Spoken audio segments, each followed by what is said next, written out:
The giggles and a whole lot of wiggles. Bitch, it's Moonday.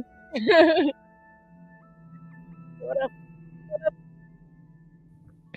A lady tried to sell you lipstick, eh?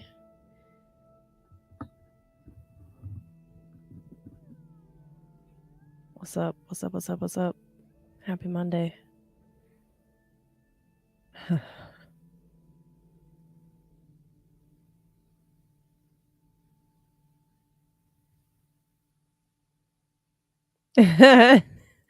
No doubt.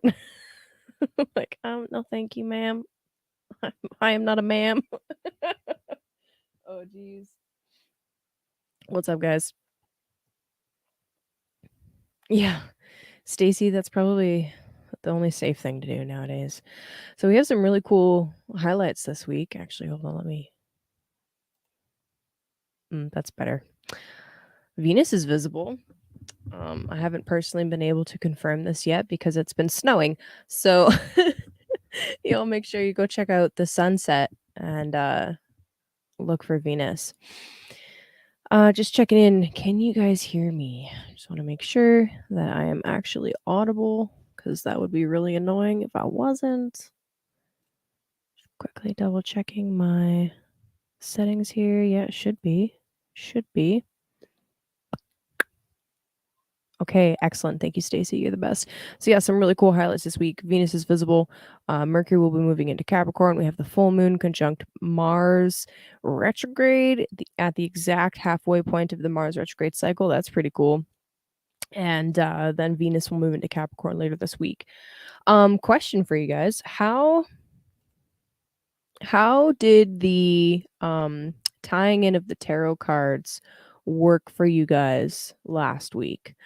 I liked it. I liked that it added a little bit of flavor to talking specifically about the moon transits, but how did it land for you guys? Did you remember any of the tarot card associations for the days? Did you see any of those things play out? Let me know. Let me know.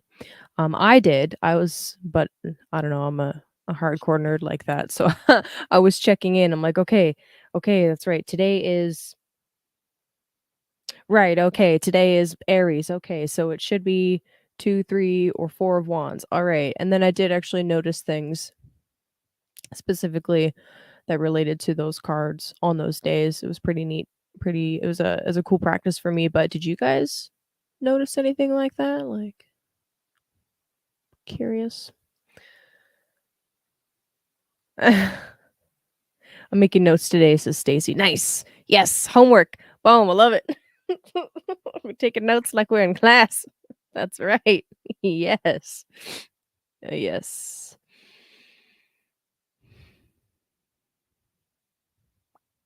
Okay. All right, my friends. Let's get into it.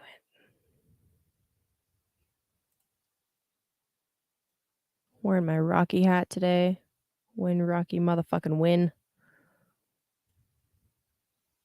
You know why? Because we're talking about Mars. Oh hell yes. What's up, Crypto Tales? I just like saying your name like that. Oh, my nap was great. I had a great, nice little hour-long power nap. I'm glad I listened to my body because that was really, really needed. Yep. And then I yawn. Promptly yawn. Of course. Oh my god. Okay, guys. Right? Always the best choice. When in doubt, listen to your body. Hold on. This is not for right now. Whoops daisy. Just watch me scroll back in time for a second here. Doo-doo-doo-doo-doo. So, anyways, it's going to be a nice week. There's the full moon has got some pretty intense energy, not going to lie. That will be really interesting to watch play out. But other than that, there's some really nice stuff going on. So I'm excited to talk about that. I'm really excited to talk about Venus being visible. She became visible in tropical Sagittarius. So I might actually just mostly focus on that as well as the full moon. Um, yeah, the full moon is probably gonna be pretty stressful. Probably gonna be pretty stressful. So, we should at least touch on it a little bit. It stress isn't a bad thing. I know you guys know this, but I feel the need to say it. Stress isn't a bad thing. We need a little bit of stress in order to get us to move and do things, right? We talked a little bit, I think it was last week. It might have been last week, might have been the week before that, about being too comfortable can make you complacent, right? And you need a little bit of stress in order to get you off of your ass, basically. So the full moon being a stressful one is not going to be a bad thing by any means. Um, but we'll get there. We'll talk about that when we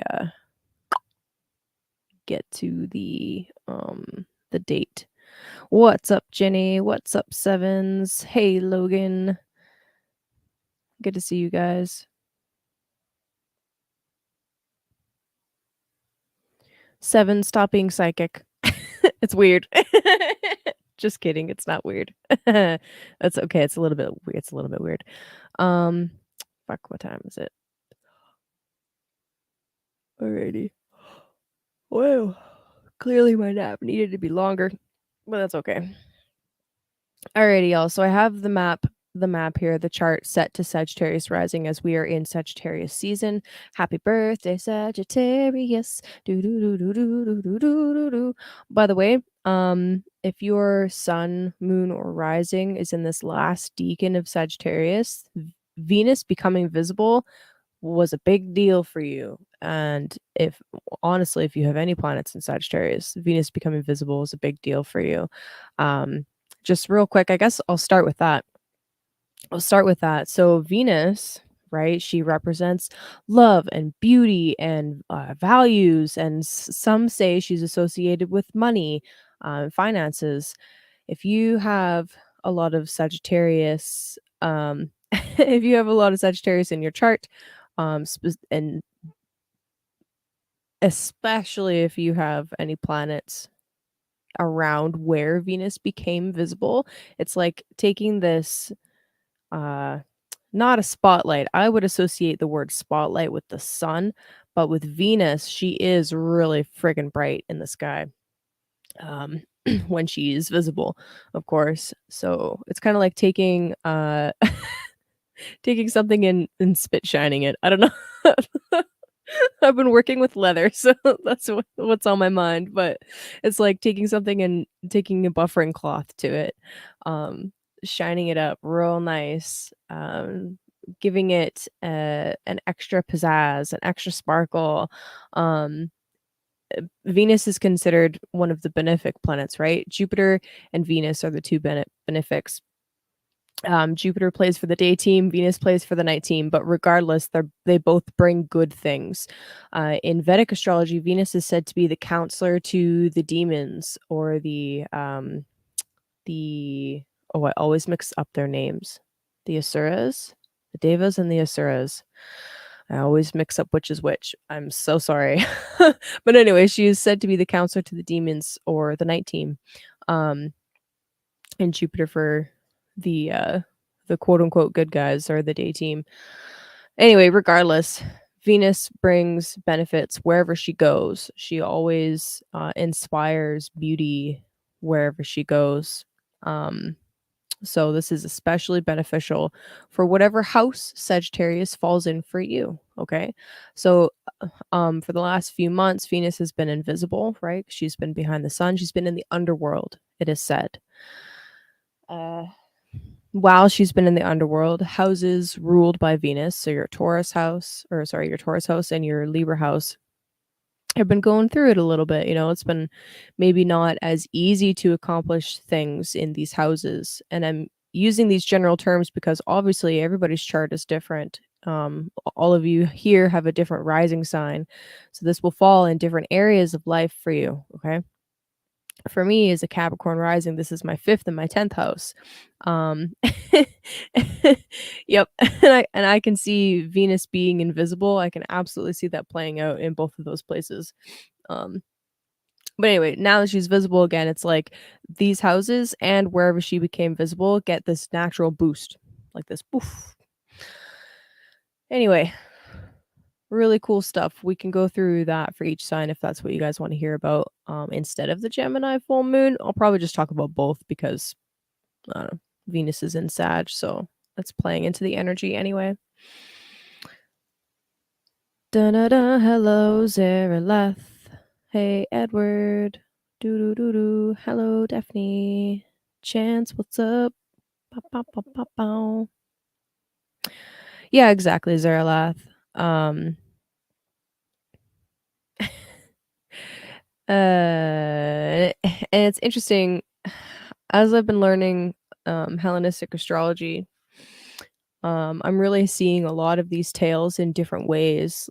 Like we talk about in Jyotish in Vedic astrology, well, in Hindu mythology in general, there's like these gods of the sun, like the sun, the moon, all the positive, quote unquote, positive gods, and then all of these like negative demonic gods or whatever, demonic in quotes, of course.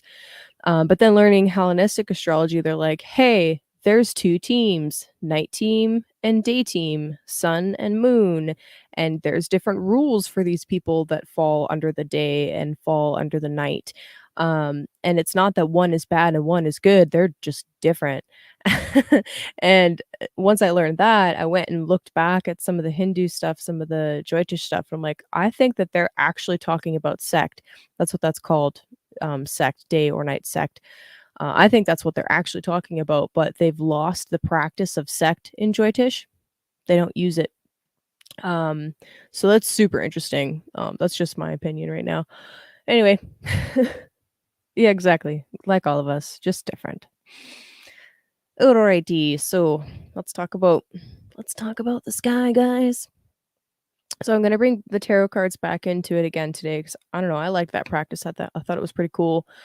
Right now, here's the moon moving into the third decan of Taurus, which of course corresponds to the Seven of Pentacles. So I'll bring myself back up for a sec. Here's the Seven of Pentacles. Seven of Pentacles is ruled by, or this decan rather, is ruled by Saturn. What up, Saturn? So this is Saturn in Taurus.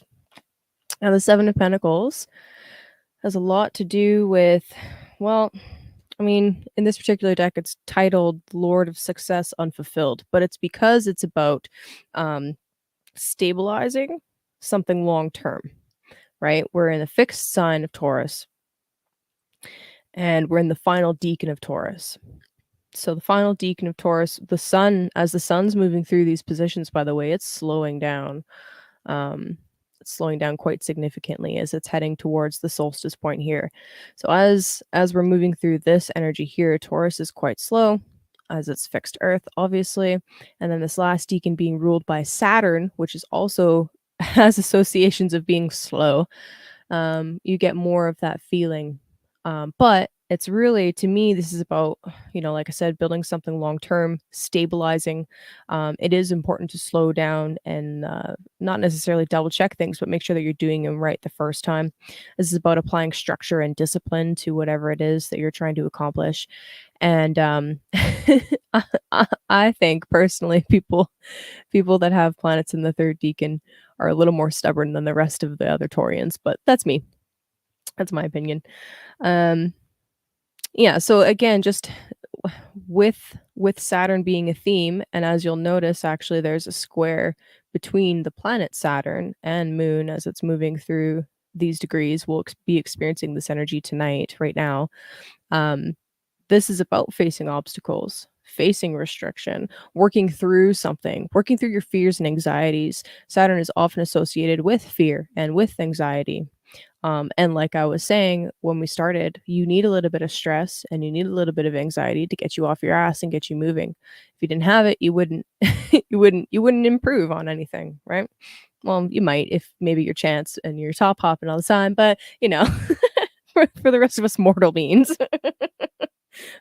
sometimes we need a little bit of motivation. So anyway, that's a thing. So we need to work a little bit harder to achieve our goals and push through any external things that come up.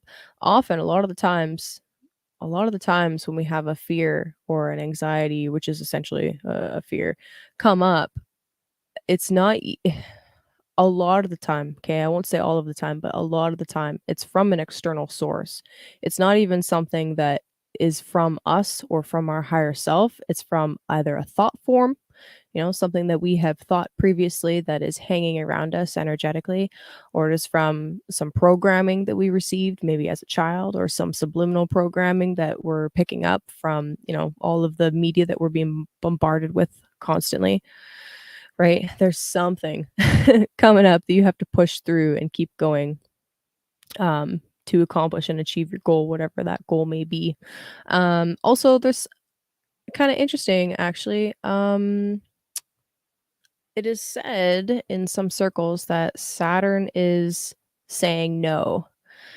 Um, and sometimes, sometimes the power of Saturn is to just stop and to not do. Which kind of funny. Today, I went and did exactly that. Was feeling really exhausted, fatigued, and I couldn't focus on anything and do anything really well. Like I was just making mistake after mistake, and I was so exhausted that I laid down for a nap. I was like, fuck it, I'm napping. I don't care. It's my day off technically. So I went and napped. I did my Saturn, right? I did my Saturn. And then I woke up refreshed and did a whole bunch of leather stuff from there and prepared for you for you guys tonight. So anyway, sometimes with Saturn you need to listen to Saturn and just not do. Um that's a thing. What's up, Cheney? Hey, hey, hey, hey. Nice. Artist Mari, what is your rising sign? Do do do do do do do do do. I'm team night. Chance is team day as a mofo. Like it's insane. Chance, your chart, it trips me out a little bit. I'm not gonna lie. Uh, yeah, exactly. Siesta, fiesta. That's what I needed to do today, and that is okay. All right, moving on. So, where are we at? All right, so tomorrow, as we're moving into tomorrow, Tuesday, we'll be finishing out this seven of Pentacles energy as the moon trines Pluto. This is a nice aspect, honestly. With Pluto finishing out its time in Capricorn, Pluto, by the way, will be moving into 0 degrees Aquarius next year, March. He'll flirt with this cusp a little bit and do his fucking crip walk dance back and forth over this cusp and go back into Capricorn before moving into Aquarius fully. But regardless, we're in like the the end of this Pluto Capricorn era, thank God. Anyway, moon trining this energy is really just helping you see what else needs to be flushed about these older structures, um, this old establishment, uh, what traditions you want to keep also, right? Especially since this is a harmonious aspect. What are you building right now? How is it going to serve you in the long term, right? Capricorn is all about the long term. Um, and as we're moving through Tuesday and the moon is finishing out its time in Taurus, how can you, I don't know, with Taurus, I always think of artistry, some kind of artistry or artistic take on something. So maybe that's something that you could think about is what kind of art can you be creating right now that helps you move forward with um this new tradition that you're trying to build, or this new structure of society that we're trying to implement, right? So for me personally, I am all I'm all in on trying to build a parallel society type stuff, right? How can I get as many of my needs met through local means as necessary? Um, and this is I don't know, I think this very much ties into all of the energy that's been playing out for the last few years. I know a lot of the people here presently are on board with that idea anyway, parallel societies, exit and build or build and exit, whichever order you wanna do it. So, how can you do it in an artful way? And, how can the culture that you're building, um, play into, the new structure that you wanna see come out of this, interesting time period? Let's leave it at that. So anyway, as we're moving through Tuesday, Moon will finish out in Taurus and then move into Gemini. I'm just gonna move it like 6 hours ahead. Do, do, do, do, do, bloop. Moon moves into Gemini. Just gonna go 1 more hour. Do, do, do, do. Fun thing about Tuesday, Mercury will also move into Capricorn as well. So, 1 more hour. There it is. So Mercury ingresses into Capricorn as the moon ingresses into Gemini. So now we're taking those whatever culture, art, structural stuff you're working on, whatever the heck that was. Now we're moving into let's talk about it. I have never met someone with moon in Gemini that didn't love to talk a lot. Roman. um, anyway, Moon is moving into Gemini as Mercury moves into Capricorn. We're definitely talking about structures. We're definitely talking about tradition. And you know, this is considered an in conjunct, this aspect right here. It's not it is a traditional aspect, but it is said that they cannot see each other. However, within modern astrology, we do use these aspects. They are, um, how do I put this? They're a dissimilar element. They're a dissimilar modality, right? Gemini is mutable, Capricorn is cardinal. Um, they're completely different. Like they cannot see eye to eye. From Capricorn's perspective, Gemini is the sixth. The sixth house often is associated with illness, right? So to a Capricorn, Gemini is considered to be like something that can make it sick. From Gemini's perspective, Capricorn is the eighth. To see how this plays out, that's sixth, that's eight there. 1, 2, 3, 4, 5, 6. From here, 1, 2, 3, 4, 5, 6, 7, 8. The 6-8 relationship is really interesting because the 6 is like obstacles and the 8th is like death. So, from Gemini's perspective, structure, tradition, the old ways of doing things can feel like death. But that is where Gemini is reborn. From Capricorn's perspective, things like seeking different perspectives and looking at multiple streams of information can feel like a sickness. But that is where we must discipline ourselves if we want all of our air houses to succeed, which is the money houses. So anyway, it's it's fun. It's fun. So Tuesday, there's going to be a little bit of this interplay of like obstacle and like what feels like death, and it's stuff that we have to kind of work through. But anyway, this first deacon of Gemini is the 8 of Swords. What's up, Gordy? Hello, hello. Maple syrup versus gravy. I love maple syrup.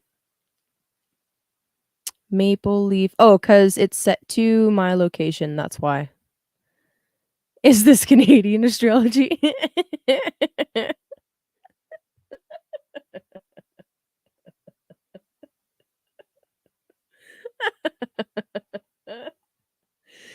Yeah. This is maple syrup astrology. No, it's set to my location so that the timing of stuff is just yeah, it's accurate for me. But anyway, okay. Tuesday. Like I was saying, we're moving into the 8 of Swords energy, right? This 8 of Swords, let me bring it up for you. Do, do, do, do, do, do, do. The 8 of Swords, this deacon is ruled by Jupiter. Okay. This is the 8 of Swords. Just trolling for the lulz. Of course you are. That's okay, buddy. Appreciate you. So the 8 of Swords, all right? This Jupiter energy. This particular deck calls it the Lord of Shortened Force. And I'm thinking about this, right? I'm like, okay, first deacon of Gemini. Sun is slowing down on its way to the solstice point. What else can we glean from, the astronomical boots on the ground information of Gemini? We associate Gemini with thinking, with commerce, with movement, with different perspectives. At also since Tuesday is Moon in Gemini, and we're approaching that full moon. We're building up towards this like outpouring of energy, the manifestation point of the full moon, right? So it's like a flood of opinions and thoughts and speech. That's what I think of this. Since Jupiter is about expanding, and philosophy and healing and finding solutions or beneficial solutions to problems, that is the energy that I associate with this first deacon. So you're thinking, you're talking about it, everybody has something to say, but is anybody listening? Right? So you're talking, but are you taking time to listen as well? That's a great question. I also associate this deacon and this card in particular with when you're learning how to do something new, because Gemini is often associated with like the initial stages of learning something. When you're learning how to do something new, and I use this example a lot while I am doing tarot readings. Like, let's say you're learning how to set boundaries. Um, Often, if you've never set boundaries before, you have no idea what you're doing with that. You'll go way overboard and then way underboard and then way overboard and then way underboard. And it's a little bit of a pendulum swing until it finally comes back into the middle. This is what I think of every time I pull this card. It's like there's something that you're doing that's like way over the top, and probably also something that you're doing that's not enough, right? And it takes a bit of practice and time to get it right. That to me is this deacon. Snow shoveling meditations. Oh, yes. Yeah, walking meditations. Honestly, Gordy, beautiful. Beautiful, beautiful, beautiful way to assist moving the energy of this upcoming full moon for sure. Okay. Back to the chart. Do do do do do. Alrighty.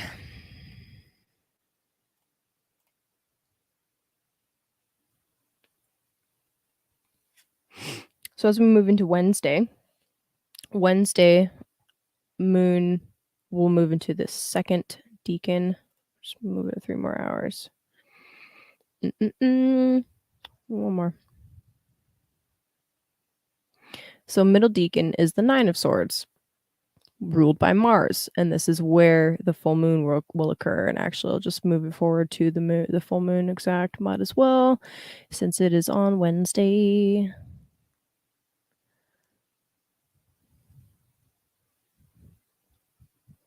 It's like Wednesday evening. Okay. So this is wild, y'all. I'm gonna zoom in a little bit. Hopefully you can see that. So sun's at 16 degrees, right?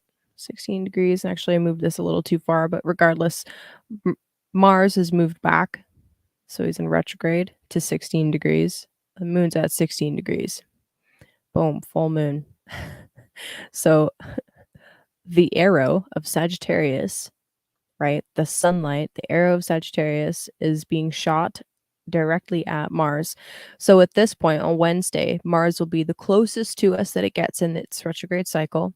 It will be the brightest in the sky that it gets during its retrograde cycle, and extremely powerful.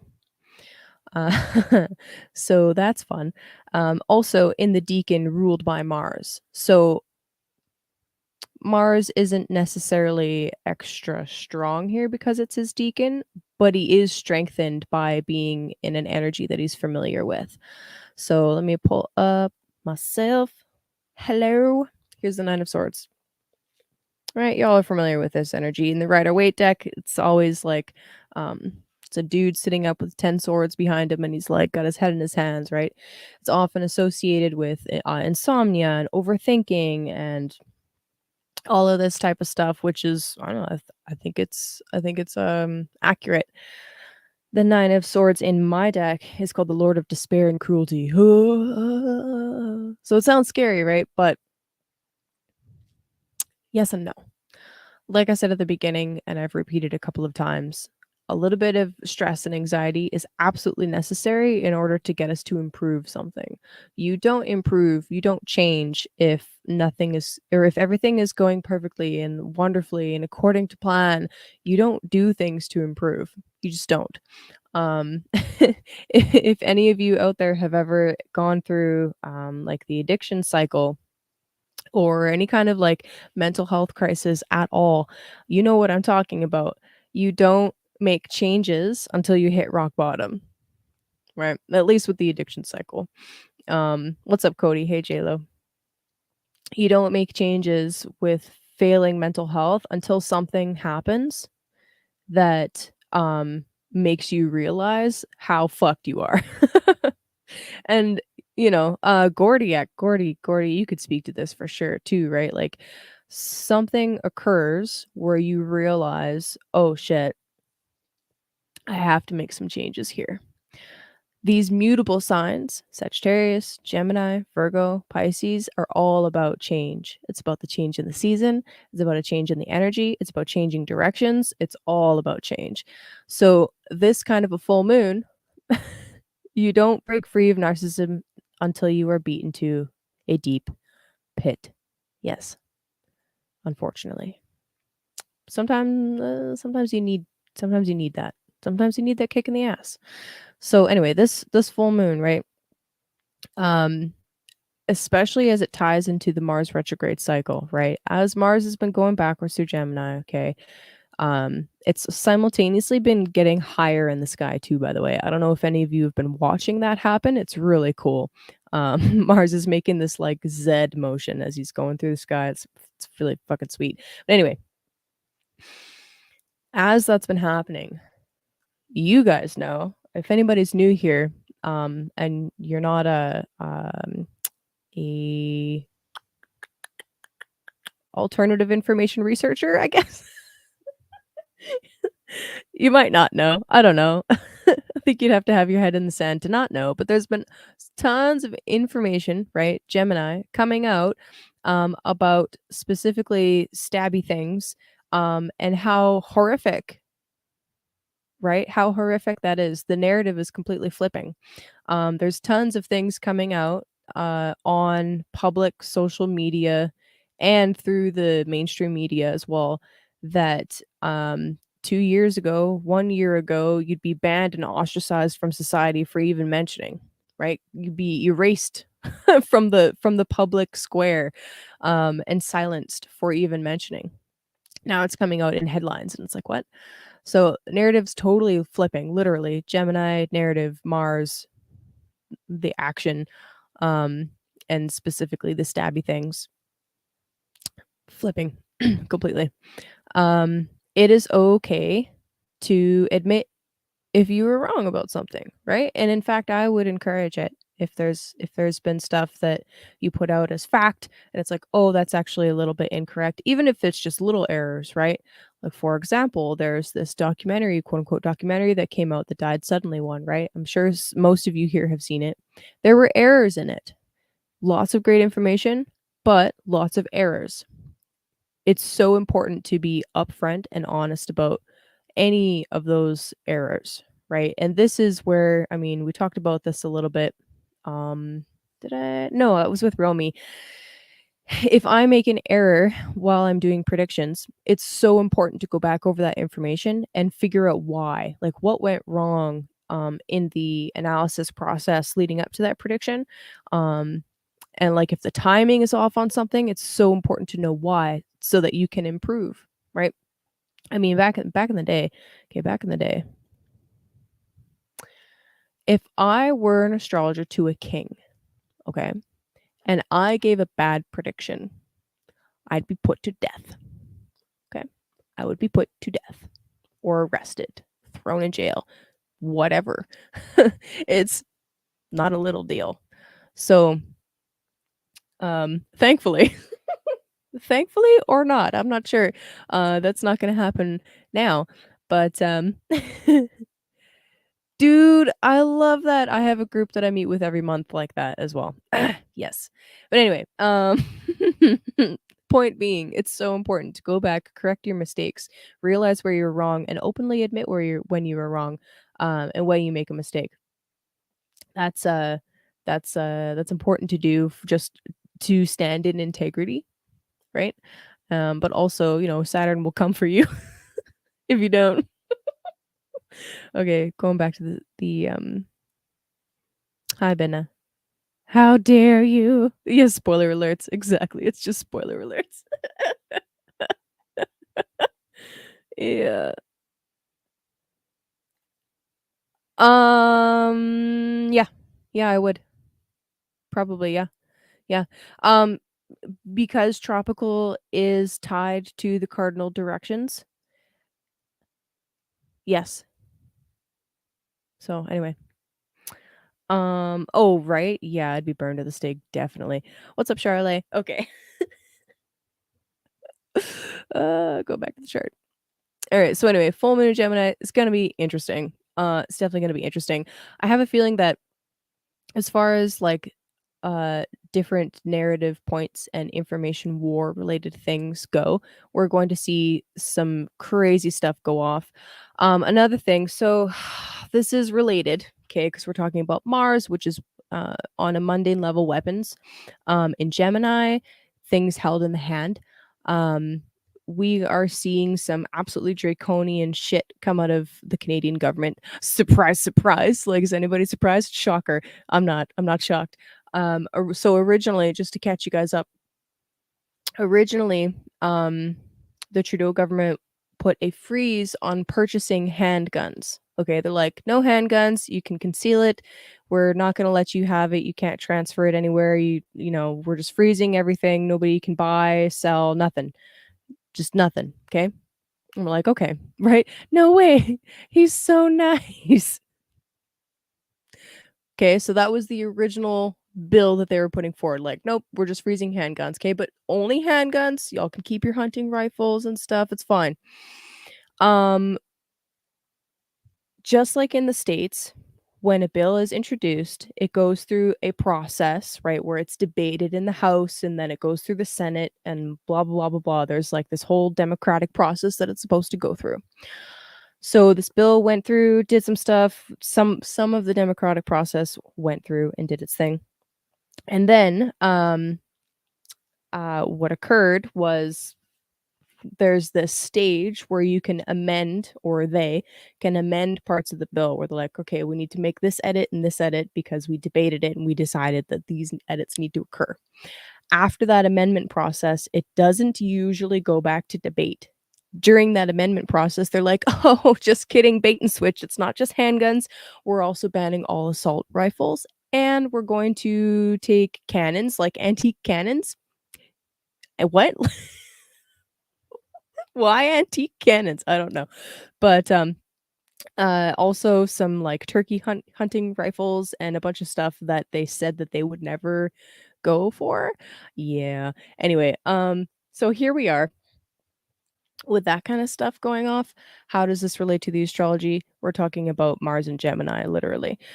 So that narrative, and them like literally walking back the bill and making last minute changes to it they're trying to be sneaky about those changes. You guys will recall Mars has squared uh, Neptune a couple of times and will one more time before we're done with the Mars cycle in Gemini.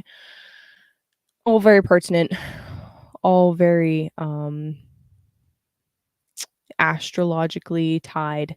So interesting stuff. Very interesting stuff. I have no idea what's going to happen, but I can tell you that the debate about it will reach a crescendo. It will be public. We will be talking about it. Um, especially j- like, what is the truth of the matter, right? That's what Sagittarius's ultimate aim is what is the underlying truth of it, or the overarching truth rather, not even underlying, it's more overarching, I guess. as far as word choice goes. What's the overarching truth of the situation? Um, and what has history taught us about when these types of events occur, right? Um, yeah, good times. Moving on.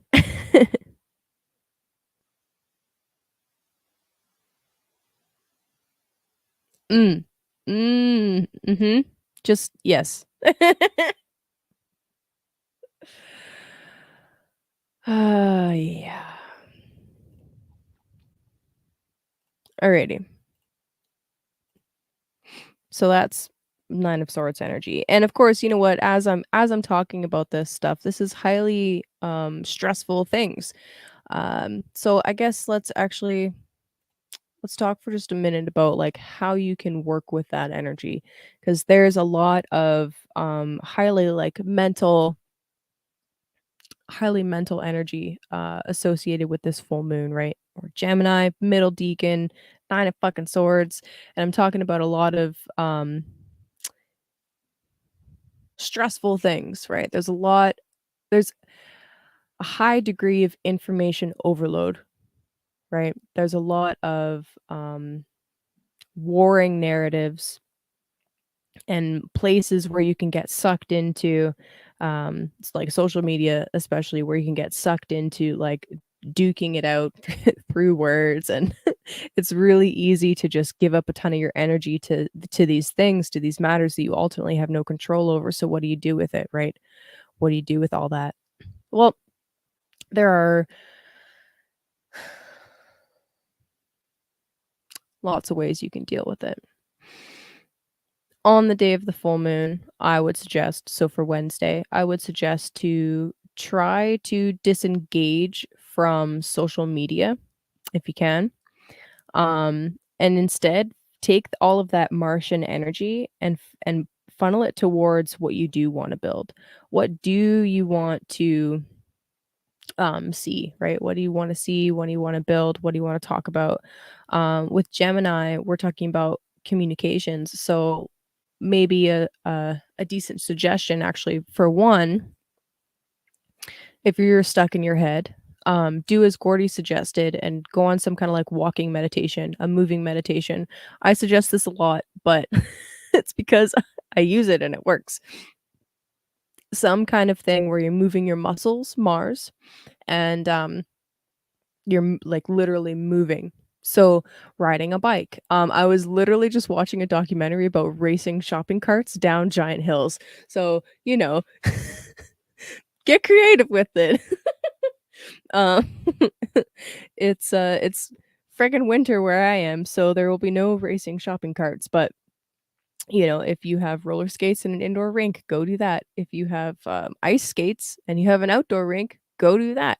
Something where you're moving fast, where you're using your muscles, that's an ideal way to channel Martian energy, um, and encourage it to go where you want it to go by giving it an outlet. Um, you know, what else? You could try to engage in conversations with people rather than jumping into debates, which will be fruitless. You could instead ask people for just keep asking questions instead of trying to tell somebody why they're wrong. Just ask questions. Like, try to find what ultimately the why, the Sagittarius, the why they think what they do. That's that's what I would do. That's what I'm gonna try and do. Wednesday in particular, I'm not gonna be engaging with, social media, like, at all. And actually, on Wednesday, I'm going to a fight night. I'm literally going to take swords, Mars, and duel with them, with people for fun. So that'll be Wednesday. Perfect. It's literally perfect. Alright, moving on.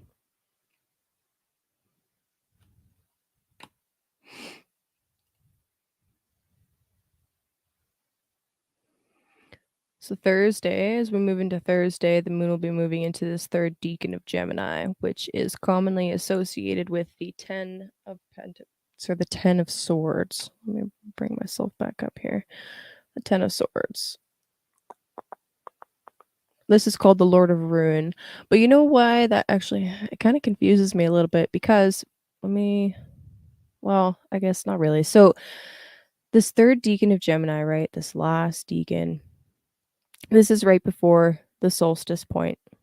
Okay. So as the sun's moving through here, it's slowing down as it's approaching its most northerly point. So I think it's kind of cool actually. The decan right before the solstice is ruled by the sun. And it's actually like the sun is about to have a victory as it gets to this point in the zodiac. And I'm talking about the sun because the tropical zodiac is based on the relationship of the earth and the sun in the cardinal directions. um So anyway, 10 of Swords, commonly associated with like things going wrong and endings and like all of this really difficult and testing stuff. However, the sun is about to have a victory. We are about to have a victory, right? The 10 of Swords, yes, it's considered the Lord of Ruin, but it's a deacon ruled by the sun. It brings blessings. So what needs to end, or what has to end, or what has to be completed in order for there to be some kind of a victory, some kind of a manifestation? Pretty cool, huh? What other aspects are happening here? So immediately after the full moon, the moon will trine Saturn. Okay, so this is actually great. The trine with Saturn will help us to stabilize. So there's a lot that it gets shaken up with this full moon energy. Saturn's going to help us stabilize and bring things back down to earth. So actually another thing that I would suggest, since both of these are in air signs, is I would suggest picking and choosing like who you're spending your air energy with. That was kind of a weird way to say that was kind of a weird and awkward way to say that, but if you're running into just people wanting to fucking fight you, okay, instead of engaging with that, which you can, of course, free will, whatever, do what you want, um, or you get really irked by something that goes down, outsource it a little bit. Go and talk to your community members. It might even be that you get some advice from somebody that is much older or appears to be much older anyway, or is wiser in some way. They can help you move through whatever it is that just went down. That's the symbolism of Saturn anyway. An older member of the community, or just you can seek some advice from somebody that will help you move through whatever difficult energy you experienced. Alternatively, if it's not speaking to somebody else, it could just be like uh you just decide to slow down a bit. And like I said, Saturn, like I said earlier, Saturn is the power to stop and say no. So this trine with Saturn can be really helpful if you're overthinking it in a major way. Maybe you need to take a nap. Or just like I said, stop, disengage. So that'll be really helpful and really a very grounding energy. So like, thank God. Uh, good times. Yeah. What else did I write down here?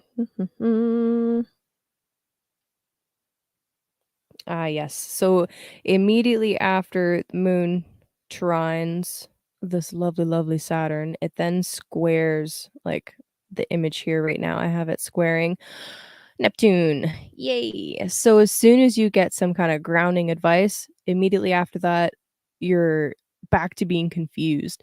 Now, this doesn't necessarily have to play out as confusion. It can play out as forgiveness, right? But it's a square. So there's some action that needs to be taken, right? Something needs to be said or something needs to be done. Somebody has to take accountability. That's the trine to Saturn. It's like, yes, this went down, this occurred. We both kind of got heated or whatever. And this is where I fucked up. This is where everybody take a shot, take responsibility. once that action occurs, then the forgiveness and the healing can come.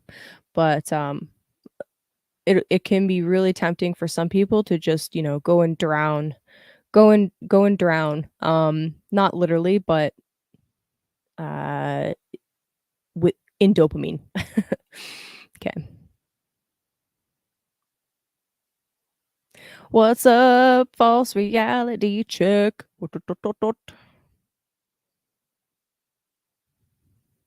Wheels must square.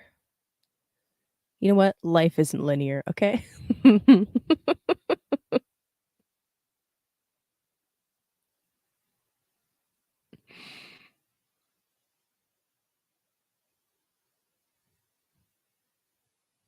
No, not foam swords.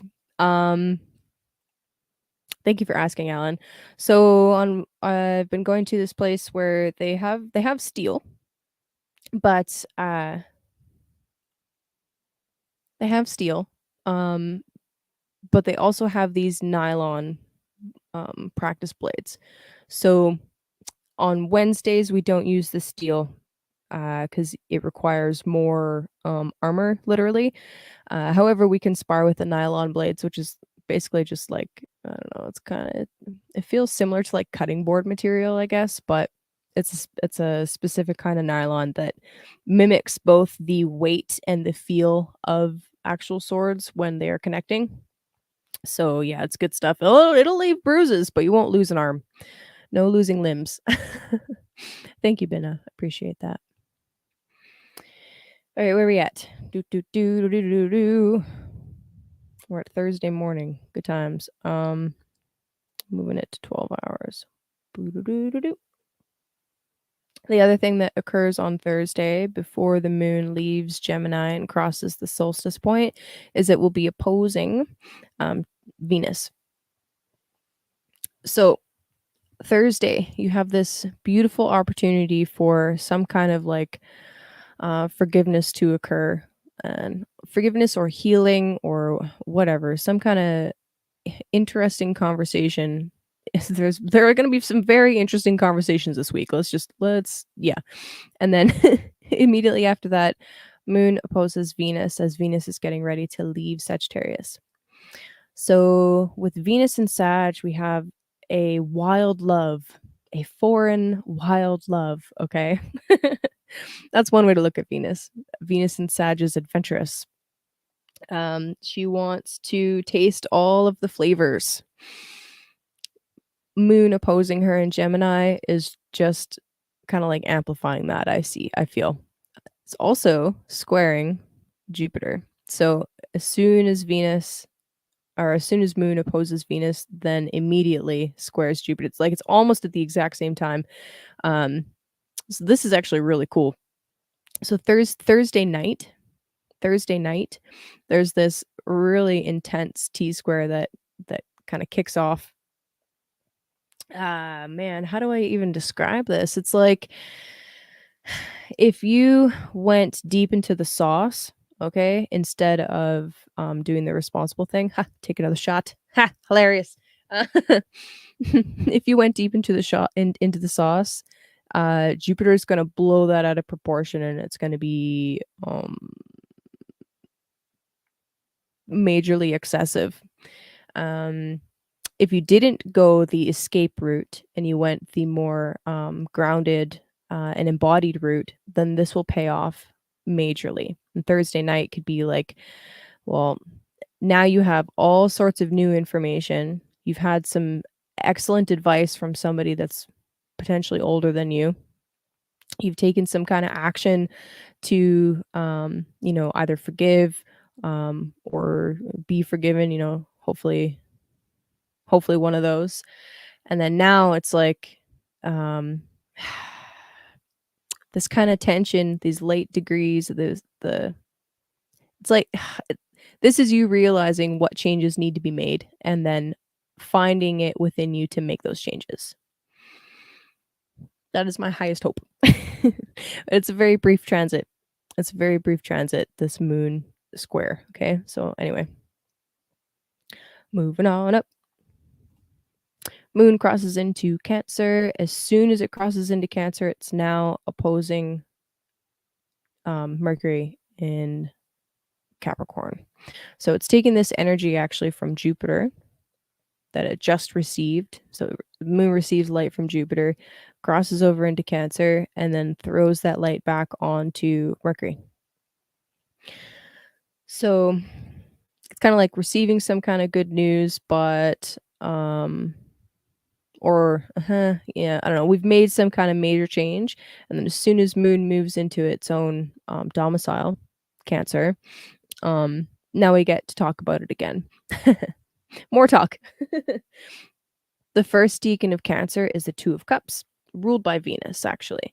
So Moon is in deacon ruled by Venus, looking at Venus directly, or sorry, looking at Mercury directly across the way after having just spoken with Venus. So the Two of Cups, beautiful energy, right? Absolutely gorgeous. As first deacon of Cancer, according to this deck anyway, this card is called the Lord of Love. La la la la. Beautiful. Let's give him something to talk about. Da, da, da, da.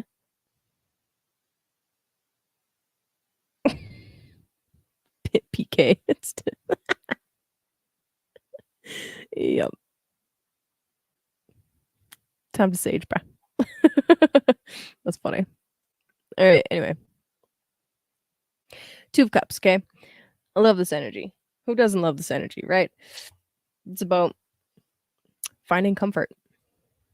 As the moon is moving through here, it's all about finding comfort and safety. Safety, comfort, those are definitely some big keywords. Opposing Mercury in Capricorn, as Mercury is moving through Capricorn, I know I touched on this a little bit, but this is thinking about tradition, thinking about what old ways we want to keep or going back to the classics. How and when to use our resources in powerful ways, how and what to do with those resources in order to command what? What are we commanding? How are we controlling our own 3D reality? How are we taking responsibility for our own 3D reality? This axis, this Capricorn Cancer axis, has a lot to do with nurturing and creating the safe spaces in order to be able to nurture, right? That's how I view this anyway. So, this Moon Mercury opposition on Friday morning will be just checking in with yourself and like, okay, am I nurtured? Am I safe? Am I in a space that helps me feel that way? And what can I do, or what can I, just how can I improve upon that?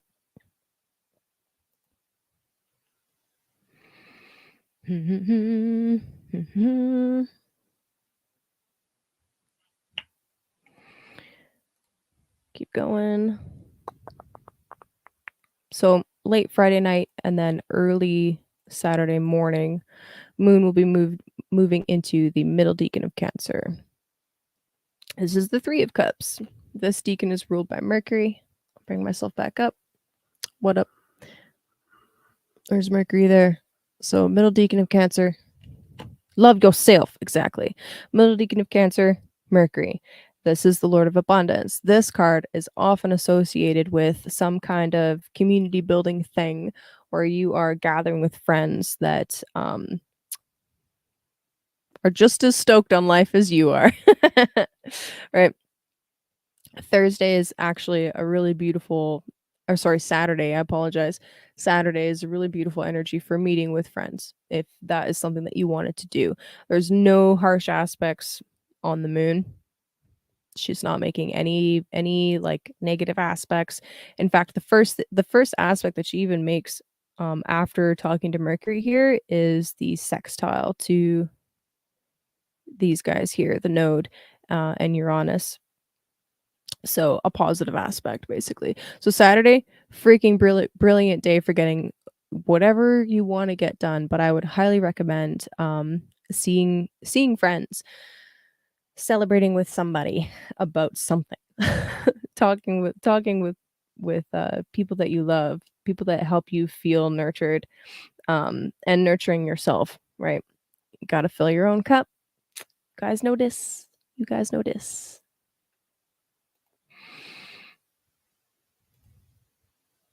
Moving through Saturday. Do do do do do do. There's that sextile. Okay, so as we're moving into the third deacon there, which is the Four of Cups, there, ooh, boom. Okay, so we get an in conjunct with Saturn, which we don't really need to talk about, and then the trine. Um, let the emotions flow. Yeah, that's what I'm gonna say about that. Let the emotions flow. So this last deacon here is actually ruled by Moon, and it is the Four of Cups. Okay. In this deck, this particular workplace party scheduled for Saturday. Nice. Sweet. That's cool. That's actually really cool. Elf Fest with girlfriends work. All right. Good times. That'll be fun. Yeah, Saturday is a great day if you're doing any kind of like Christmas or solstice related celebrations. Absolutely. Beautiful day for it. Okay. Anyway, back to the chart because I'm almost done. This third deacon, ruled by the moon, Four of Cups energy. Four of Cups, again, with the fours, we're talking about some kind of stabilizing energy. Um, with the Four of Cups in particular, Lord of Blended Pleasure, it can be like now you've like almost like oversaturated yourself a bit. And it's also really cool. Once the sun crosses the solstice point, it starts speeding up again. It's still moving quite slow in its most northernly position in the sky, but it begins to speed up, and then right here, it's moving very fast right here. But anyway, so still quite slow, still quite um deep in the feels. This trine to Neptune and then the trine. Oh, so okay, so this is how it's gonna play out, all right? So first, trine to Neptune, so release the floodgates, all the tears, um, all the feels, all the tears. Doesn't necessarily need to be tears, but if crazy shit did go down for the full moon and it's still playing out for you, you might need to release that energy in some way. It could also be absolutely fantastic if you're doing any kind of artistic stuff. Like literally just beautiful. Um yep. So anyway, trine to Neptune and then it will oppose Pluto and then immediately after opposing Pluto, trine Jupiter again. So as we're moving into Saturday, I could see I don't know, I could see, like, this opposition with Pluto being helpful for us in some way. Because with Pluto, we're talking about power and sex and control and rebirth and death and all of that stuff, and we're coming hot off of a trine to Neptune where we're really diving into, the mysteries and looking at, or not even looking, because this is a very subconscious energy. We're just picking up, uh, different energies from around us. Both of these planets, they're outer planets. It's not something that we can really have a direct experience of, unless you're fucking psychic and you see ghosts or some shit. Uh, yeah. Regardless, we're going to be feeling lots of really deep and intense things Saturday night. So, Saturday during the day, pretty chill. Saturday night, picking up some intense stuff. Um, So if you are going to party on Saturday, I would suggest not overdoing it. It could be easy to overdo it. Um, so just be mindful of that.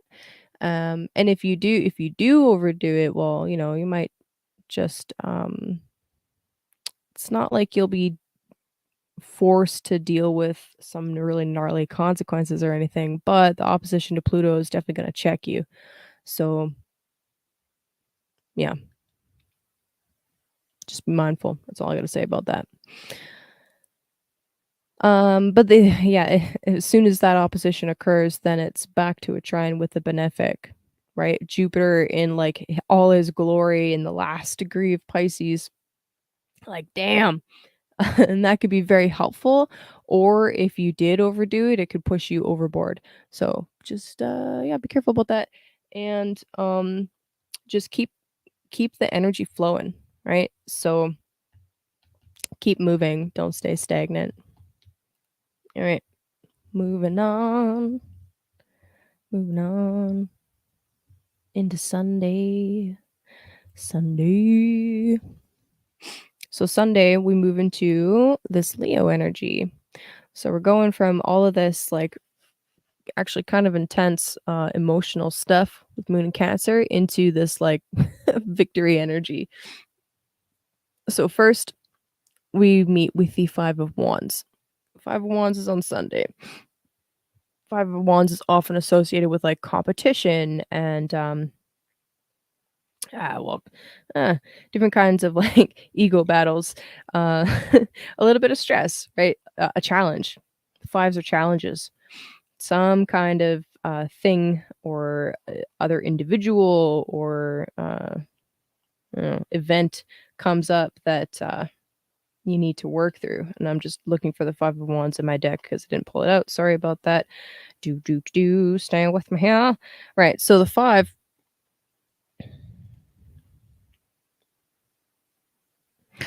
is another Saturn. This deacon is a Saturn deacon. So, thus the challenges and the obstacles. But keep in mind, wherever Saturn is, both in your natal chart or wherever it's transiting, we're building mastery in that place. So the deacons ruled by Saturn, no less, that is no less true. So as we're moving into that Leo energy, Moon in Leo often has this feeling of, well, now I really want to party. Leo wants fun. Leo wants joy. Leo wants artistry. Leo wants to be on center stage. Well, how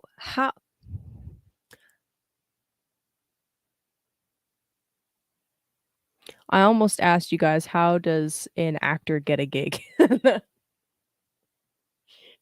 I remembered who I was talking to. Don't answer that. Okay, so if you didn't know anything about Hollyweird, how does an actor get a gig? They work for it. You have to work for it.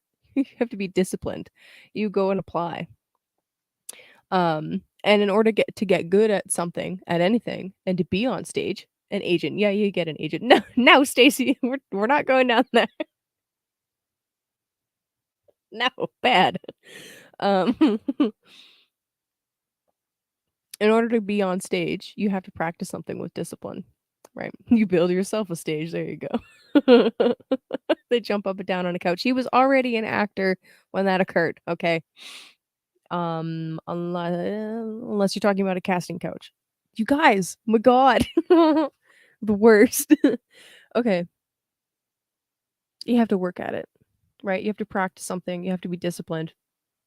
You have to be uh structured with how you go about practicing. Um I was looking up the chart of Steve Vai. I don't know if any of you guys here are guitar fans, right? But absolutely phenomenal guitarist, extremely technical genius. Um he played for Frank Zappa, and that was like one of his first gigs was doing stuff with Frank Zappa, and then he went and did a whole bunch of his other stuff. But anyway, he developed this practice of discipline where he would sit down and play for hours every single day, no matter what. It didn't matter what he was doing, he would play even if he didn't feel like it. It didn't matter. He would just do it. And he would record all of the time. Even if it was shitty, he would just sit down, get into the zone by forcing himself to play, and then record different snippets of stuff. And some of it never became songs, but that wasn't the point. That wasn't the point of the practice, right? The practice was to have a practice.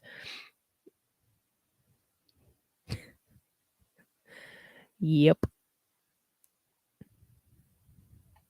Stacy, I envision a purple velvet couch in your future. Yes, Steve Vai is a legend, and he's a legend because of the discipline that he held, that he had. Okay. So anyway, as the moon is moving into Leo, what I'm trying to say here is that um if they're like, yes, part of Leo is like fun and joy and all that fun stuff, but the other part of Leo is that performance piece. In order to perform, you have to be good at something. You have to practice. And oftentimes we run into different obstacles that get in the way of us wanting to perform or get in the way of us actually doing that performance, right? Or we run into different kinds of opposition, people that don't think that we deserve that position or don't think that we should have fun, right? And also what I will suggest for Sunday specifically is it is probably going to feel better to go and have fun after you've taken care of the responsibilities. Shot. Ugh. But but for real, it's like um yeah, if you've taken care of something that needs to get done, like let's say, I'll give you a quick example. Saturday is usually like laundry day, right? Well, if you haven't folded your laundry by Sunday, fold it and then go have fun, right? Or, do the hard thing first and then go and have fun. That's what I would suggest about that, and it'll feel better. Then the fun that you do, or, you can pair it, right? You can dance and listen to music while you're doing laundry, right? Or whatever. Um, it doesn't have to be, like, dreary and boring, right? Work doesn't have to be that way, and that's another association that I'm starting to draw with this card, and with this deacon is how can you make something that is difficult fun?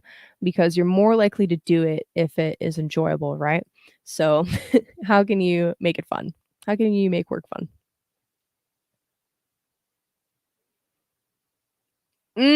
Cody, I have a friend, well, an acquaintance that, has he's 30 and he's had hammocks.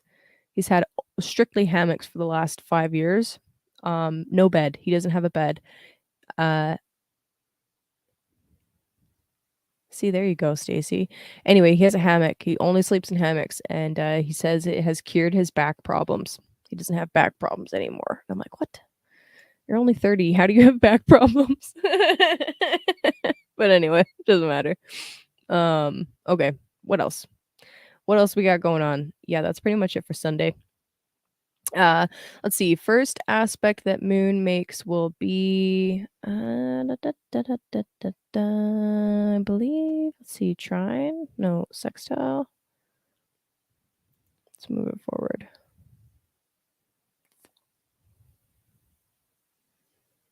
Trine to Chiron. Yeah, whatever. Yeah, no. I mean, yeah. Then we're moving into Monday. Okay.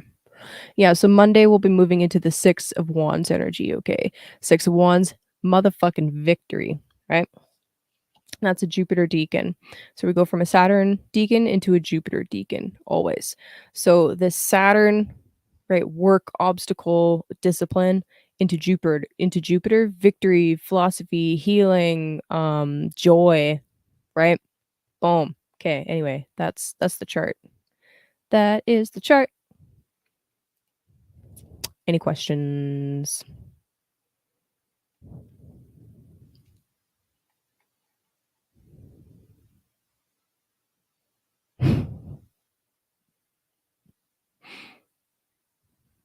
Oh, was that Steve Vai's teacher, Satriani? Oh, wait. Do you mean Saturn? Regardless. Word. Mm. Well, yeah, dude, like, okay, how much room does your bed take versus a hammock? Like, wow. There's a ton of room, a ton of real estate that your bed takes up, right?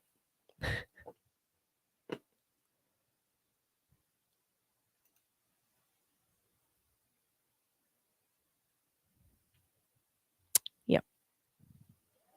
Okay, guys.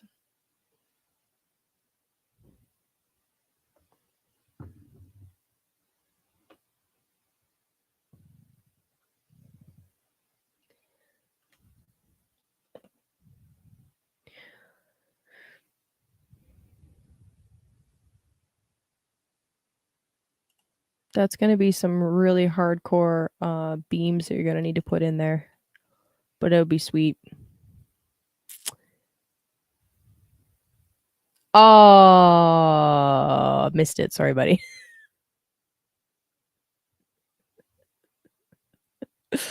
Yep.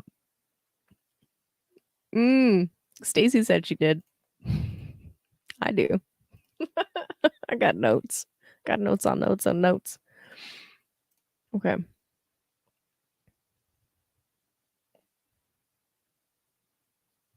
right, my friends.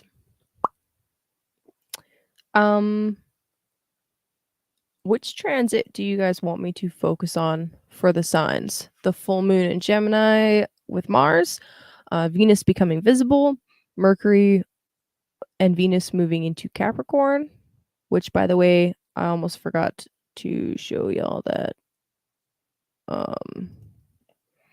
Saturday Venus moves into Capricorn. Whoa! I'm excited for that.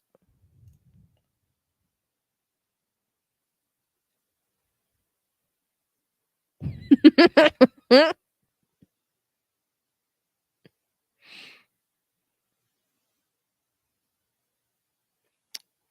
good stuff.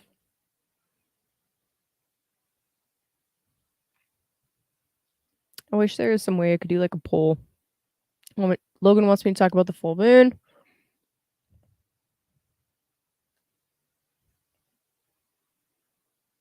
Does anybody want to know about Venus's visibility in Sag? Or do you guys want me to talk about the full moon? Or the two personal planets moving into Capricorn? You let me know. In the meantime, I'm going to move this back to Wednesday.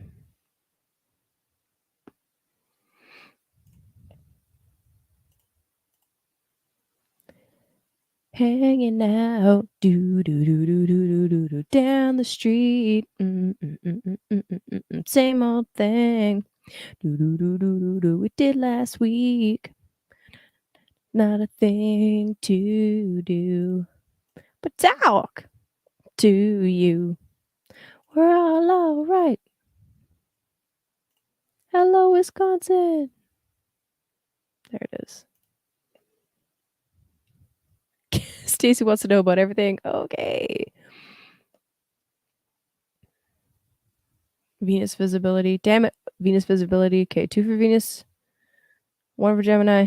Stacy wants to know about everything. Which is the most important for the sign you're reading at the moment? Damn it, J-Lo. All of the above. Oh, shit. You guys. Oh, man. I'm going to be here all night. Shit. Oh, God. I love you guys. You fucking assholes. I'm like, man, I'm really tired today. But I gotta do this. Okay, I'm gonna do this thing. All right, let's try and make it short. Fucking not short at all. Okay.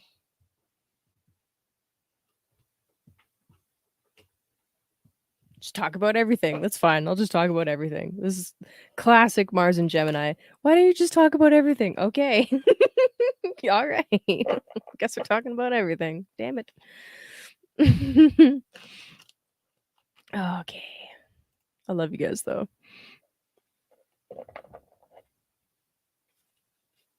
Four-hour tour, Kaylee's Island. Word.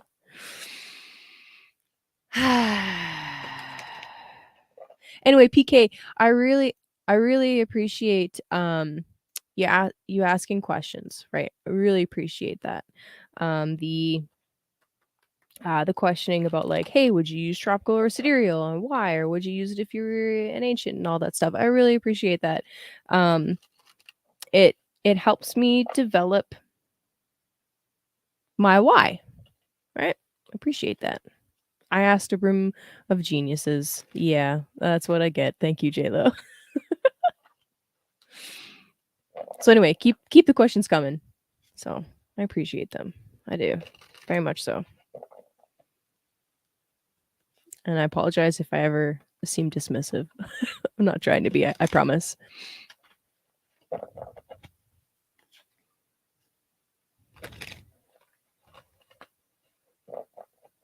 You can. So you totally can. Once you know once you know the constellations, right? Like for example, the Pleiades mark the beginning of tropical Gemini, right? Oh no, ask all the questions. Ask them all. Yeah, dude, no, for sure. But yeah, no, so once you know the constellations, and actually there is there's something that my teacher says often that I'm trying to incorporate and I'm trying to wrap my mind around it. That well, okay, so it's his suggestion that the signs the signs in the constellations are not the same, right? At least when we're talking tropical. And it's my teacher's suggestion that we learn what constellations are behind the signs in present day and add that, or at least experiment with that um, in our interpretation of the sign's energy. Why? Because if precession is real and we have shifted, then talking about the sign, like say Cancer, as only the crab, then we're trapping ourselves in the past and we haven't moved forward with how the skies have moved. So, something that I've been somewhat experimenting with and still trying to wrap my mind around is adding what the present constellation is behind the sign. So, for example, with Cancer, right? With Cancer, we now have the twins of Gemini, or the twins, as we're being encouraged to talk about it as the twins in the sign of Cancer. So we still have the crab symbolism as Cancer, and the mother and the nurturing and the secret space and all of that stuff. But we also have this twin energy. So how does that change it and how does that add to it? So anyway, this is yeah. This is um something that I've been working with a little bit in private, and I'm just not quite comfortable enough with it to be talking about it all of the time. But I think it's a really interesting thought, right? Especially if especially if we're trapping ourselves in an old way of thinking or old paradigms by not talking about the movement of these constellations behind the signs. So, anyway, these are things that I think about like a lot. Thanks for coming to my TED Talk. Mm.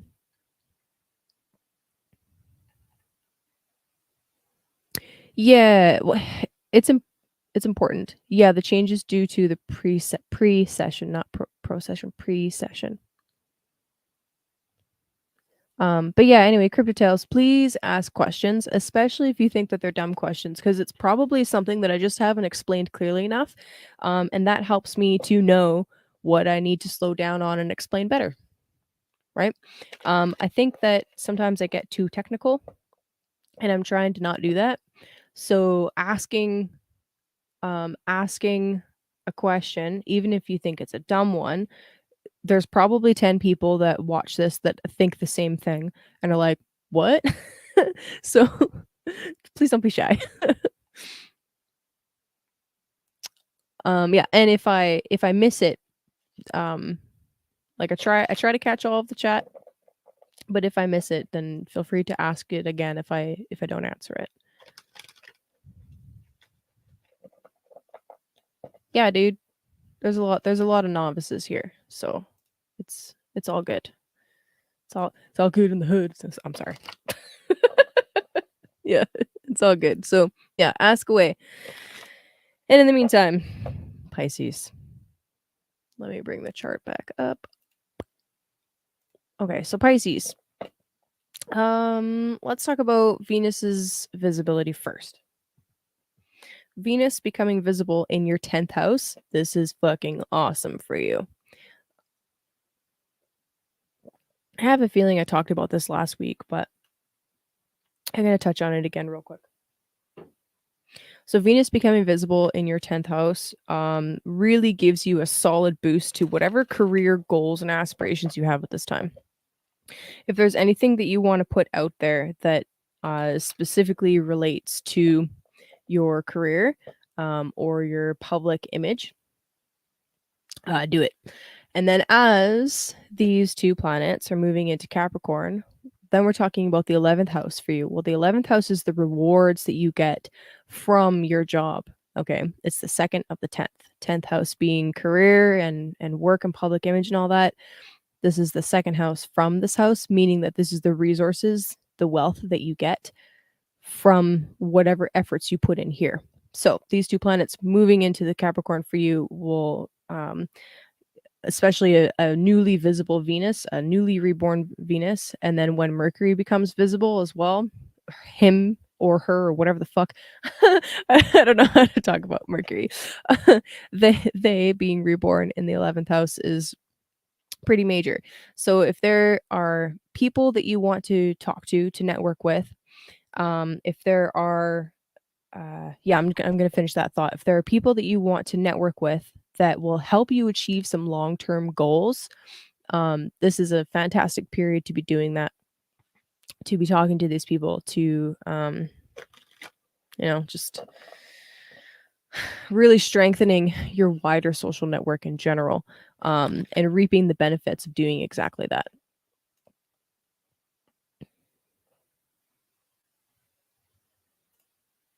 Yep.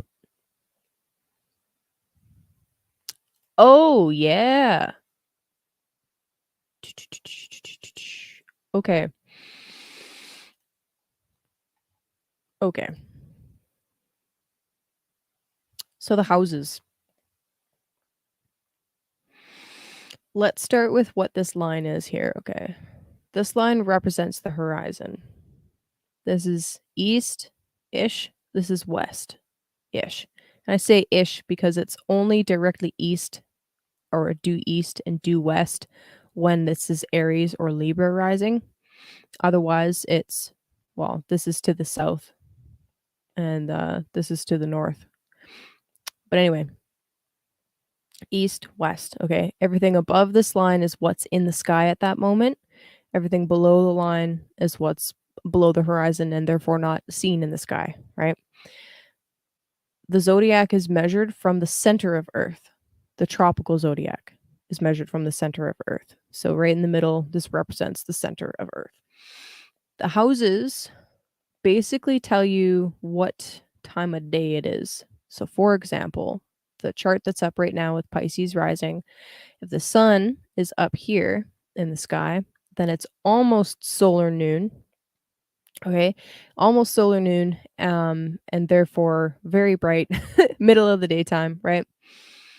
There are 12 houses. Okay, the houses are referring to, well, they're sections of space in the sky, and they represent different areas of life. There are 12 houses, and there are different house systems, so different ways to measure the houses. What's displayed right now is called whole sign houses. So each sign is considered a house or a temple in the sky. Sometimes they'll be referred to as places as well. So just to be confusing, there's some extra vocabulary for you. Sorry. Now, what's kind of trippy is the zodiac goes in this direction, right? It goes counterclockwise, but the sun rises and goes through the houses clockwise because we're looking at two different motions. They're called primary and secondary motion. Primary motion is the cycle of day and night, or the earth spinning, or if you don't think the earth spins, then the dome above us spinning, whatever. The secondary motion is the progression of the planets through the zodiac itself.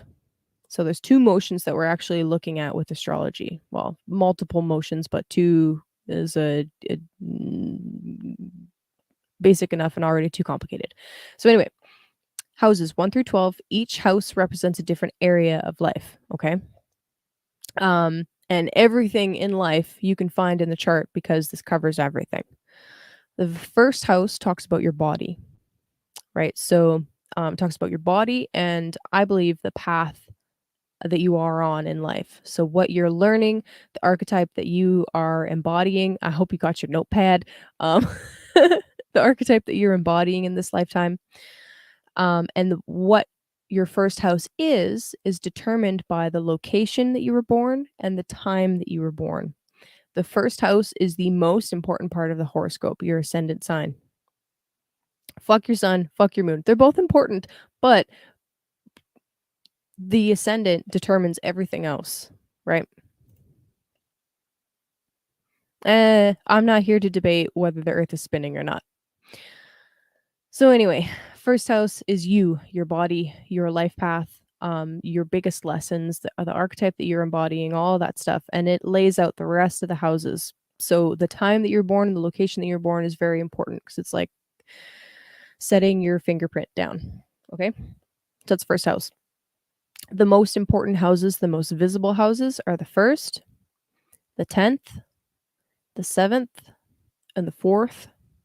These houses, these cross houses. They are the most visible, and when things are happening in those houses, it's the most noticeable in your life. They're the first house is you, obviously. The seventh house, since it's directly across, deals with other people. This is often spouses, anybody that you sign a contract with. If you do any kind of one-on-one work, that's the seventh house. It's you, and the seventh, you and another person. Okay. The 10th house has to do with your career. Since it's the highest point of the chart, the 10th house, 10th whole sign, this is talking about how visible you are in the world. It also deals with one of your parents. Most modern astrologers will associate the 10th house with your father. Traditionally, it used to be your mom, actually, because I've talked about this before, but um, you know what mom you came from because she physically carried you, right? But the seed is not always as visible, right? That's why father was considered to be down here and mother was considered to be up here because it's very obvious what mom you came from, but less obvious who dad is. So anyway, one of the parents is up here. Also, 10th house is like authority figures and all that fun stuff. Your public aspirations, fame, etc. 10th house. 4th house is hidden ancestry, your roots, what keeps you anchored. Uh, if you have any subconscious stuff that you're willingly burying or purposefully burying, then it goes into the 4th house. Your home, the conditions of your home, property, that's 4th house as well. So these are very visible parts of your life, the 1, 10, 7, and 4. Very important houses. Okay, so then you have the next axis going on, the 2, 8, and the oh, I'm getting text messages. Anyway, sorry, the 2, 8. This is your money axis. It's not the only money houses, but second house is like values, eighth house is like shared values. All of these houses and signs operate on an axis basis. It's like it's actually like 6 different signs with 2 sides, right? 2 sides of the same coin. So anyway, 2, 8, this is money and shared resources. This is also very sensual stuff, survival needs. Whereas 3 and 9 deals with like learning. This is like the initiatory instructions when learning something, like for example, learning what the houses are. Ninth house is like higher learning, divination, religion, beliefs, and like foreign travel. Whereas third house can be like travel around your neighborhood, stuff like that. Okay. 5th and 11th. 11th house has to do with money. As I was explaining earlier, when talking about these planets moving into the 11th house, this is the rewards or the gains that you get from your 10th house. So this is a you can see it like second house is what you think about your money, right? 11th house is the cash flow that you get from your career. That's how I like to think of the 11th. Anyway, fifth has to do with creativity, with children, with risk, joy, fun, etc.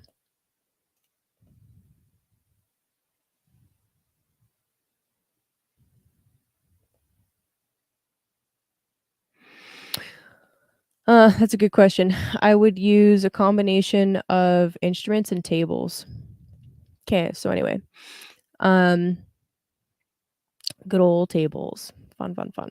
All right. So anyway, 5th, 11th, we're talking about like creativity and then the audience as well, right? 11th house is associated with like your large groups of friends and stuff like that. 6th and 12th, we're talking about health with this axis. 6th house, we're talking about like your physical health. 12th house, we're talking about your mental health or your spiritual health. 6th house, we're talking about your daily practices, stuff that you do on a day to day basis. You can also be talking about employees. Like if you run a business, which is something that you created in the 5th house, the 6th house is the people that you staff it with. Um, it can also talk about debts. It can also talk about pets. It used it used to be associated with slaves.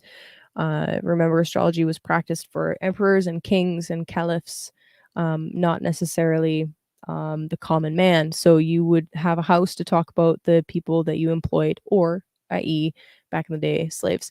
That's sixth house.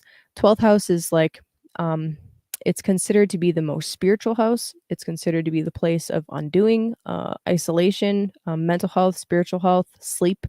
Hidden things are in the 12th house. Okay. Oh, okay, that's all of them. Boom. So that's a quick rundown of the houses.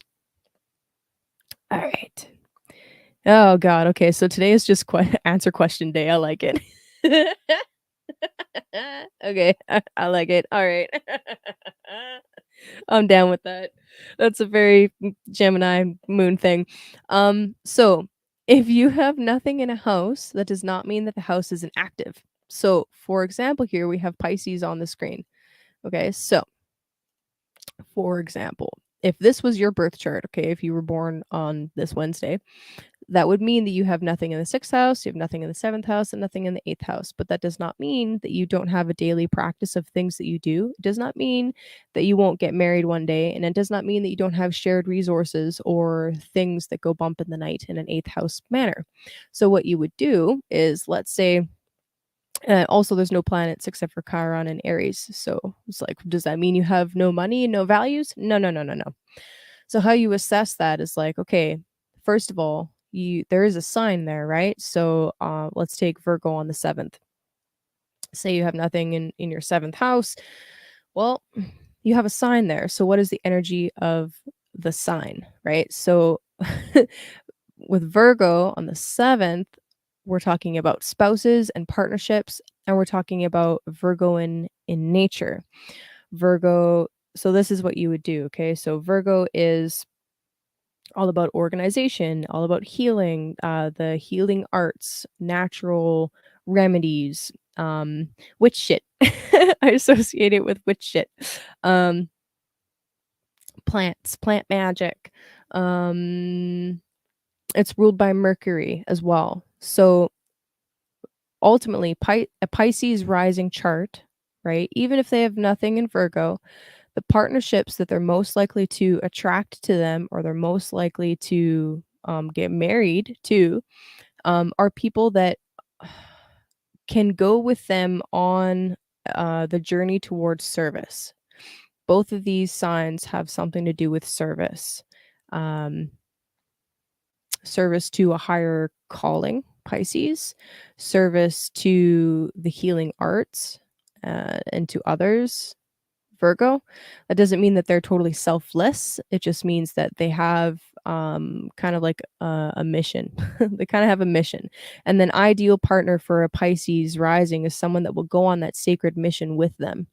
Um, and be a little bit of a grounding energy for them, because Pisces is very like ethereal and spiritual and all of that stuff. But Virgo is grounded, right? It's an earth sign. So they need someone that will ground them. The other thing that you would do is you would look for this particular house's ruling planet. So Virgo's ruled by Mercury. Where is Mercury? That will tell you some detail about what that person is doing and how you meet them, and what they're like.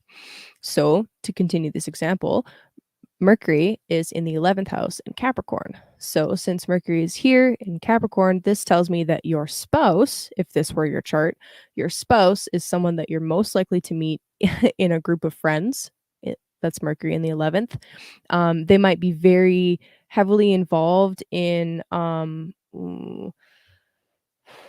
some large corporation or really dedicated to networking causes. Um, Maybe even not necessarily philanthropy is more Aquarius, not 11th house, but they're highly plugged into their network and mm, interested in building some kind of traditional, structural, organizational type things. Like, obviously, this is super general, but that's what you would do. So, yes, house is empty, but what's the sign on the house? And then where's the ruling planet? And then also, you would look at aspects that that planet is making, because that will give you more detail about the condition of that house and the condition of that individual. So in traditional astrology, Hellenistic astrology especially, the whole chart isn't you. Okay, because the world doesn't revolve around you. Surprise, surprise. Um, in modern astrology, they consider the whole chart to be you and these to be different aspects of you. So it depends on how you want to look at it, whether you want to do the traditional or the modern way. I like to blend a little bit of both, to be perfectly honest with you.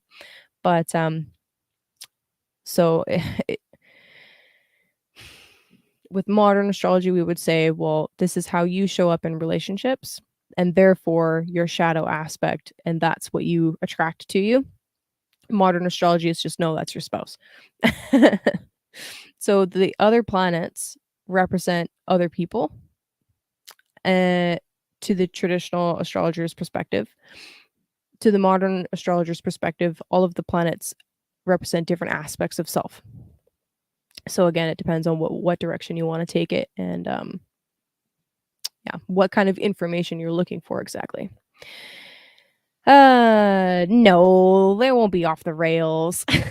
They'll be fucking super mystical as fuck. They'll be very mystical. Um, yeah, so if someone were born on Wednesday with this full moon energy, that would be very interesting. Okay, well, let's do a little bit of an experiment. Apparently, we're not trying tarot tonight. So with Pisces rising, the planet that represents them is Jupiter. Jupiter's in Pisces in the first house. Therefore, they have a strong sense of self.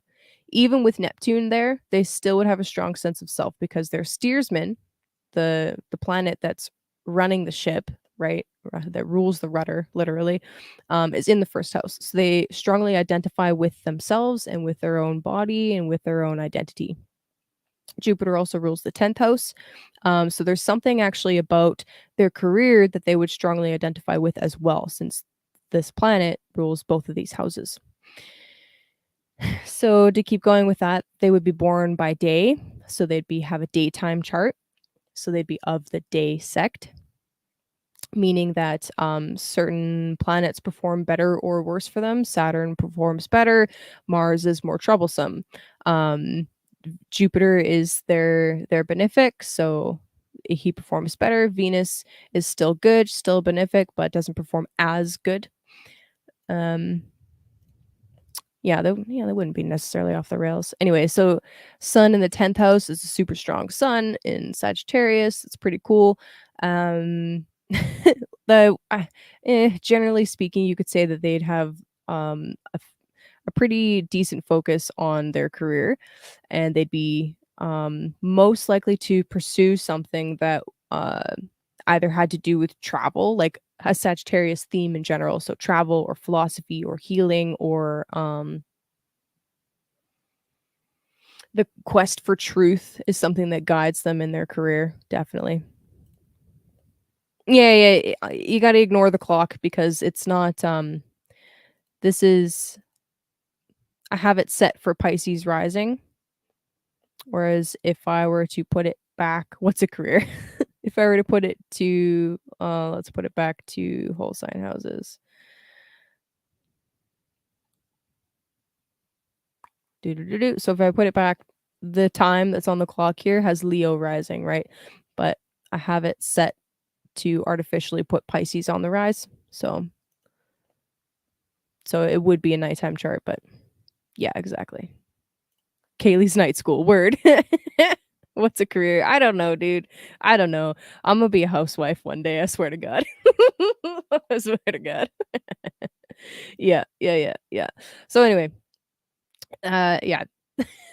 If you sit down with me for a reading, this is the kind of stuff that I go over. I go over what your rising sign is, where your steersman is, what that says about you, the aspects that are coming off of the steersman and how that might affect you. Like for example, this individual with Jupiter as their steersman is in this applying square to Venus and Sagittarius. So what does that say about their career and what does that say about their personality?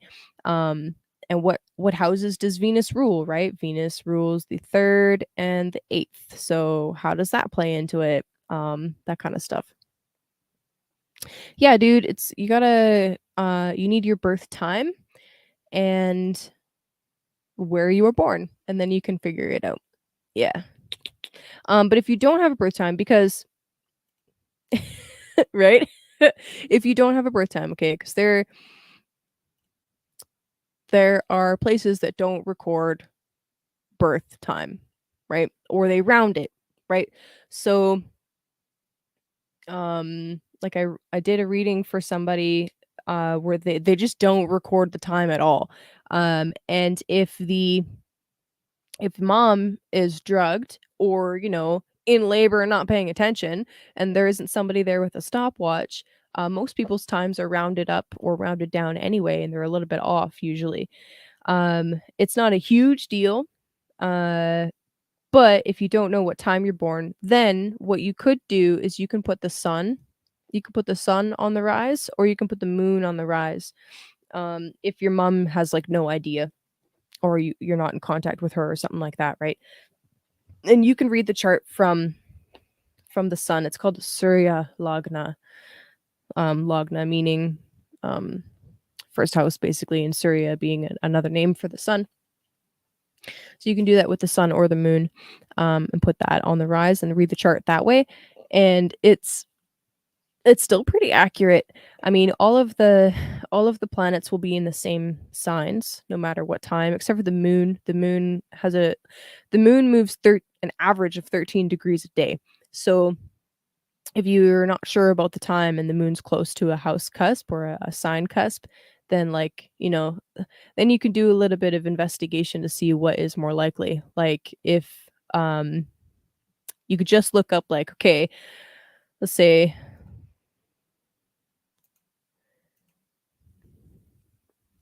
just moving the clock forward a little bit. Oh, let's do a few more hours. Let's say you're like, okay, I was definitely born Thursday, but I don't know what time on Thursday. All right, well, Thursday, the moon changes signs in between Gemini and Cancer. So you can narrow down your time quite a lot by just knowing or just looking up what moon in Gemini is like and then looking up what moon in Cancer is like and kind of assessing for yourself, do I sound more like Gemini moon or do I sound more like Cancer moon? Um and just like real briefly, moon is what helps us feel safe. It's what helps us feel comforted. Um whatever sign our moon is in, it's our earlier tendencies. That's what they say anyway. It's our earlier tendencies, like early in life tendencies that we go towards. It's how it's can also reflect our experience of our mother or a primary caregiver. So just knowing that and then knowing like, okay, I feel most safe when I'm talking and communicating and conveying ideas with people. That's moon in Gemini. Um, like, almost to the point where if there's silence, I feel like I'm in danger or I feel uncomfortable if there's silence, like, that's Moon in Gemini. Whereas Moon in Cancer's like, I need a good meal and I need, I need a safe space and I need, to be able to be vulnerable, in these safe spaces, and it's less about communicating and more about just feeling safe. Those are the 2 big differences between these 2 moon signs, and just going off of that, you can kind of figure out like, okay, I'm definitely born before the sun or before the moon changed signs, for example. And that can help you narrow down your birth time a little bit. Um, if the moon is about to change signs, uh, yeah. Whoa, dude, I need to see your friggin' chart.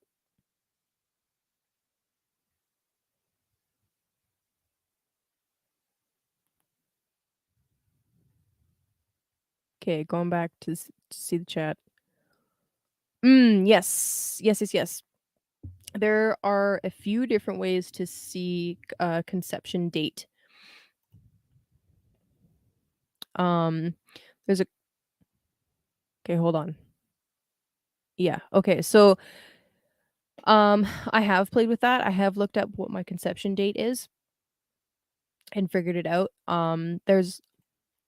There's actually um there's a website that the Rosicrucians it's literally on the Rosicrucian website.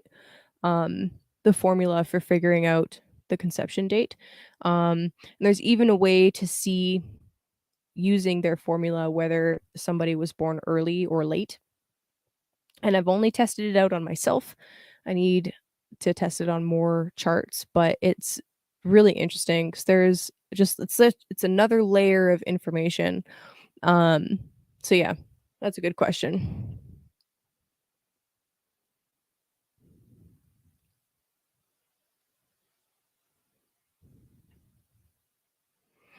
So what you could do, if you're still in contact with your mom, because I don't want to assume that you are or not. If you are, you could ask her if you were born, like, before supper or after supper. Was the sun still up or did the sun go down? Was it early in the morning? Like, did you have any coffee? Right? Or was dad at work or, like, whatever. And that can help narrow it down quite a bit, and then you can kinda work from there. Um, yeah. And yeah, 15 minutes can potentially make a big difference, but we could play with it if you do a reading.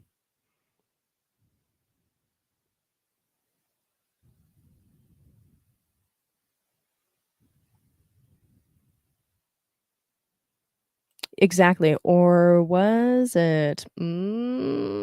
Exactly. I think that you came at the exact time that you were meant to, period. Yeah. Yeah, it's fascinating. It's fascinating. It's like a whole 'nother layer of information, that conception moment. Anyway, 'kay. We're we're gonna pull tarot, not 2 hours, Jesus Christ. Trust the Pisces to send us off into another dimension. Just teasing, just teasing. I appreciated that question. That was a good question. Yeah, and you know what? Honestly, considering the energy of this full moon, being that it's a Gemini, with like the extra gas pedal or accelerant of Mars, um, asking and answering questions is kind of perfect. So, and that was one of my suggestions to you guys was just ask more questions instead of getting pulled into a debate. Just start asking questions. Um, yeah, thanks, buddy. Just ask questions. Oh man. All right. Yeah, I'm gonna pull some cards for you guys though. So let's do that. I came here to do tarot. Mm, that's part of the formula is figuring out the exact time. Yeah, that's part of the formula is figuring out the time. Um, so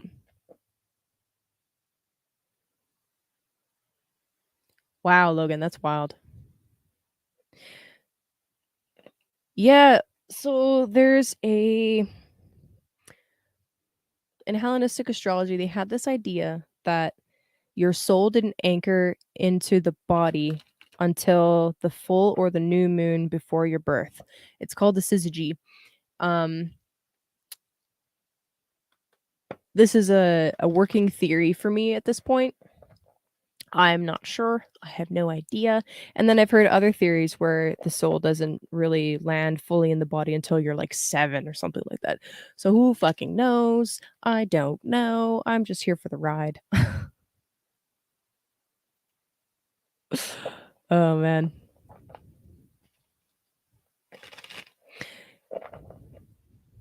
Okay, so anyway, Pisces, let's pull you some cards. What's up, Davin? You you missed the Instructables. It was Ask Kaylee all the questions night today. I'm still on Pisces. It's been 2 hours. Yep. Mm.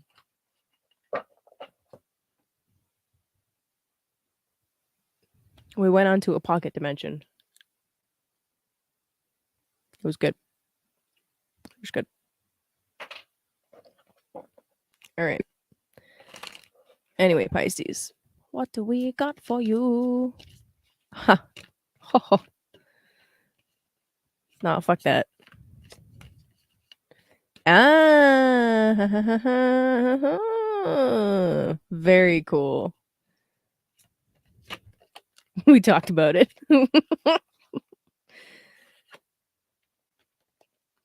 Okay, hold up. Focus.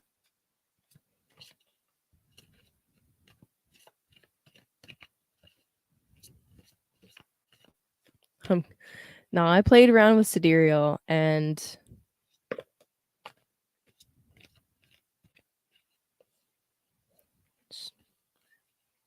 just didn't vibe with me. I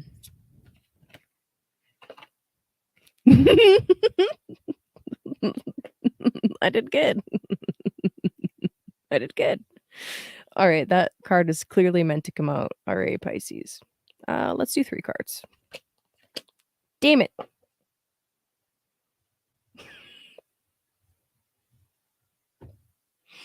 Okay, Pisces.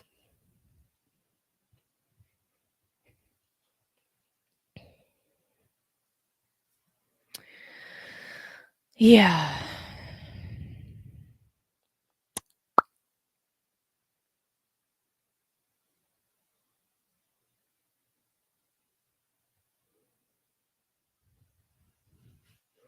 Yeah, I mean, okay, so every single stone structure that was built to keep time, right? All of them are aligned to the cardinal directions. Good night, Logan. Eventually I'll get to your signs. We're continuing in the pocket dimension, I guess. But anyway, every single stone structure is aligned to the cardinal directions. Some of them are aligned to specific constellations, and all that goodness, but like Stonehenge and these different obelisks. I know. These different obelisks and stuff to keep time. They're all aligned to the cardinal directions. Not magnetic north, but cardinal north. The only way to find cardinal north is using the sun's shadow. So that's a thing. How else do I want to explain this? Let's see.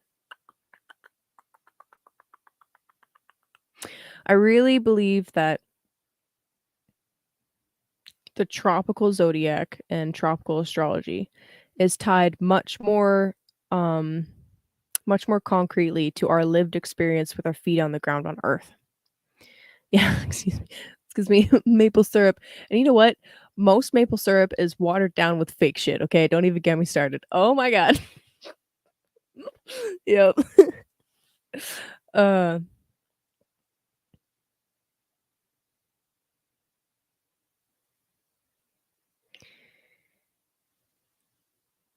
Sidereal is really cool for seeing how the procession and how these larger cycles are playing out.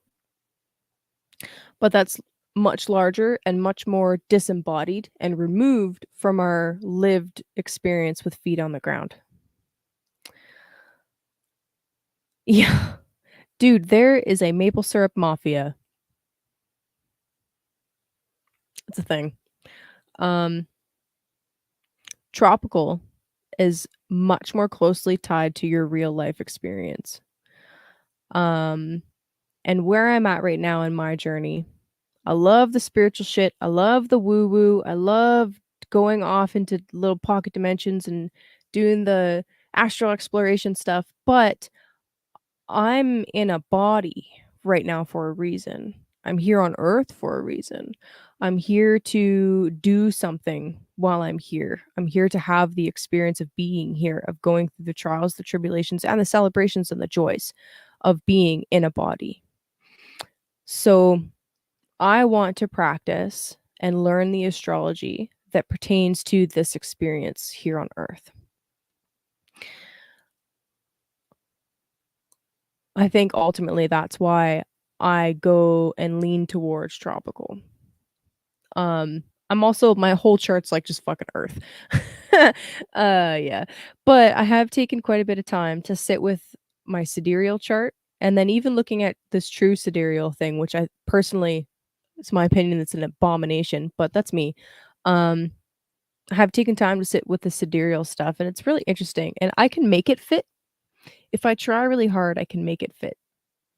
But I don't have to try hard at all to make the tropical fit. It just fits like this, like a glove. Anyway, yeah. All right. Anyway, Pisces. 2 hours, 5 minutes. Let's go. You got the hangman. He came out sideways. The tower. Hello, Mars. And the two of swords reversed. So, Pisces. The hangman came out sideways twice. I put him back, reshuffled. He came out again, landed in the same position twice, facing the same direction. What I'm kind of getting from this is there is a big kind of realization moment coming for you where a lot of your existing paradigm is shifting. It's like some of your beliefs are shifting, some of the things that you think maybe even about yourself are shifting.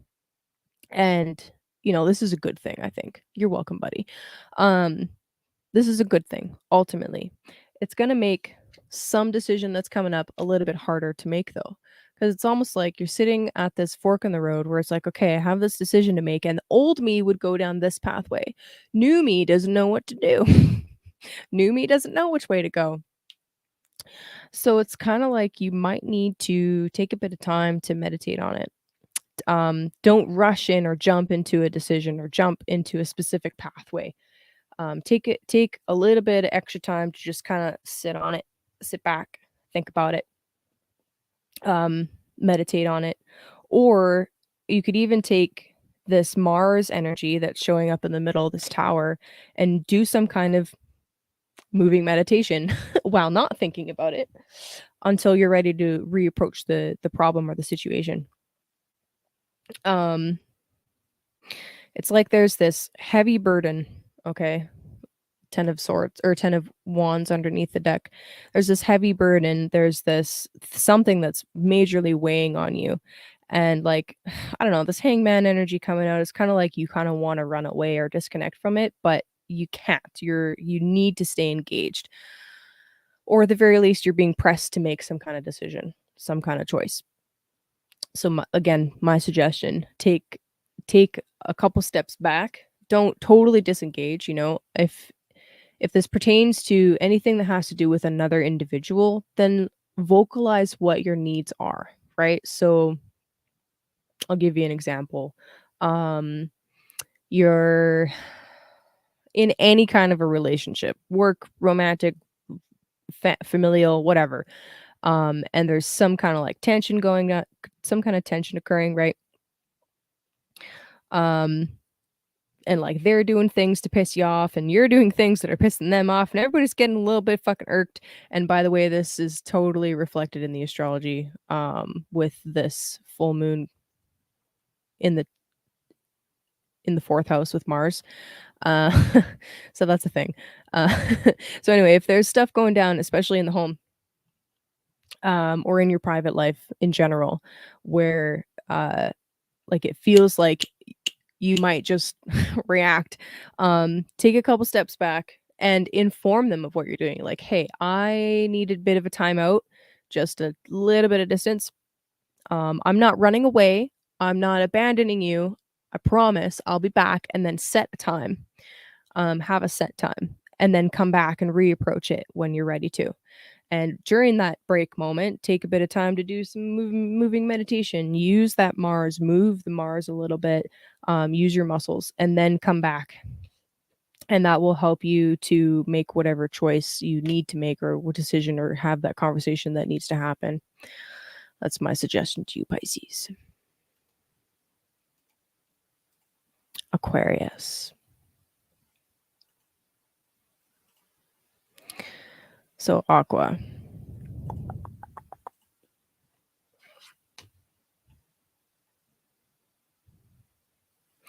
So for you, full moon is happening in the fifth house.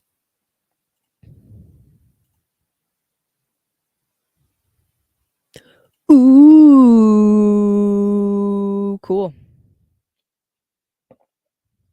Well, you know what I was saying before about Venus becoming visible in the 10th house. So with your sun in Pisces, not knowing your birth time, that's fine. You can go from Pisces. With Venus becoming visible in Sagittarius, that's your most public house. I would suggest that you do it. Even if you don't really feel like it, I think that it would be really beneficial for you. With okay, so Venus in the 10th, transiting the 10th, is kind of like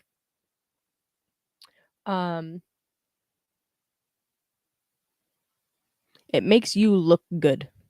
So that's an ideal time to do exactly that. Uh, even if you might want to like hibernate a little bit. So anyway, Aquarius. Aquarius.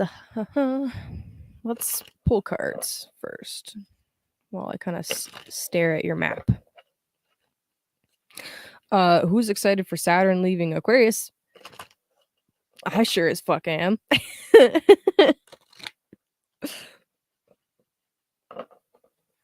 All right, so full moon in the fifth house. This is interesting. So, fifth house is our joy, our creative spark, romance, risk. This is like a culmination point for anything risky that you've been engaging in. Is going to come to a head, I think, with this full moon. But also, this can be absolutely fantastic if you want to put more energy into a creative project.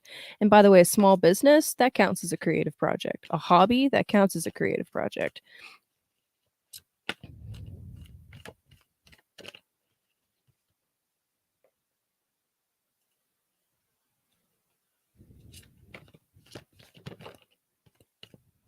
Nice.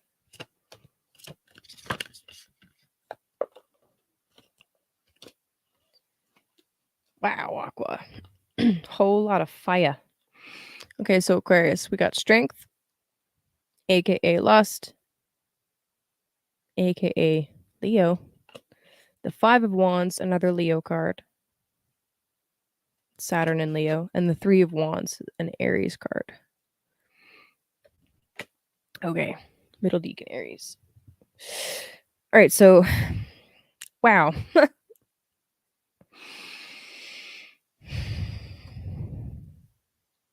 Passion and tension, tension and passion. Sparks are flying. I fucking love that. Full moon in the fifth house. This is like this is the house that, deals with sex and romance. there has to be a little bit of a spark and a little bit of friction in order for there to be sexual attraction. If there's no spark and no friction, there's no sexual attraction. Okay, just saying. Um, there could be a need here to control yourself a little bit and channel that energy. Take a shot, everybody, responsibly. The Three of Wands coming out as well is kind of like there's this burst of passion, this burst of energy, this willingness and ability to put it towards whatever you want. So now you have to choose what you want to grow. So what do you want to grow? What is it that you're trying to build? You know? What's sprouting for you at this time? And can you assist it in any way? Um, you know, what kinds of activities will help you in the long term, right? Not just the short term. Uh just looking back at the chart for a moment here.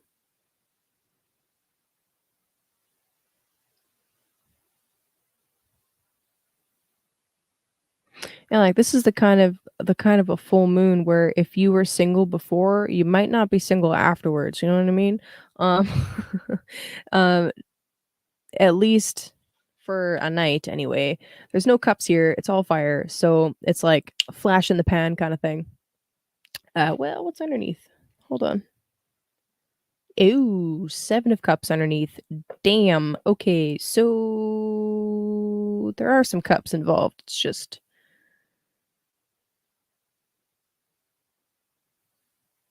it's like you need to make a choice. I have a feeling that's gonna be a theme for a lot of you guys is there's some kind of choice coming up that's really kind of important. It's a big decision. It's a big decision, but, it's okay to change your mind, alright? It's okay to change your mind, especially if, things aren't working out. Um, yeah, so let's see.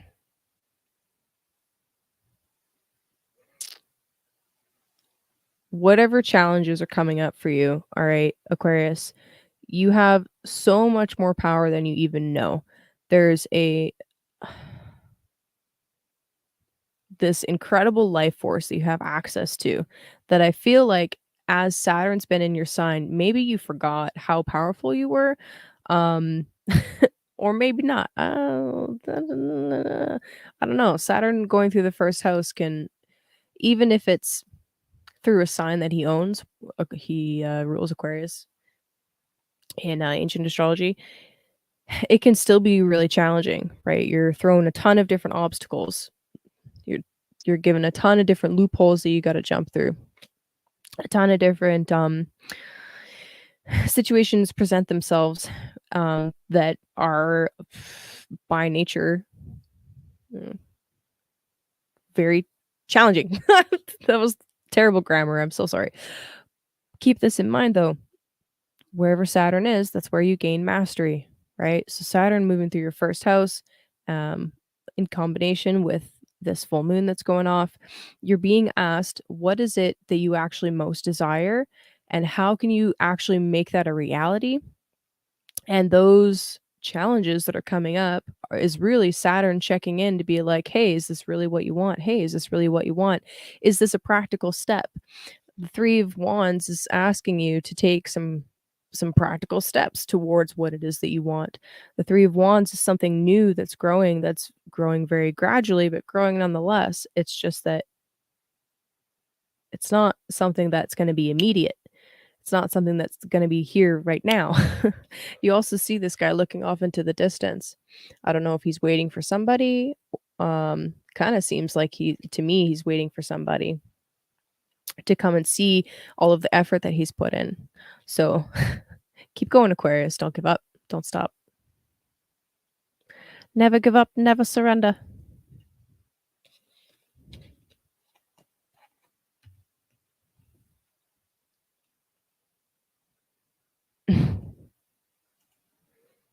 Capricorn.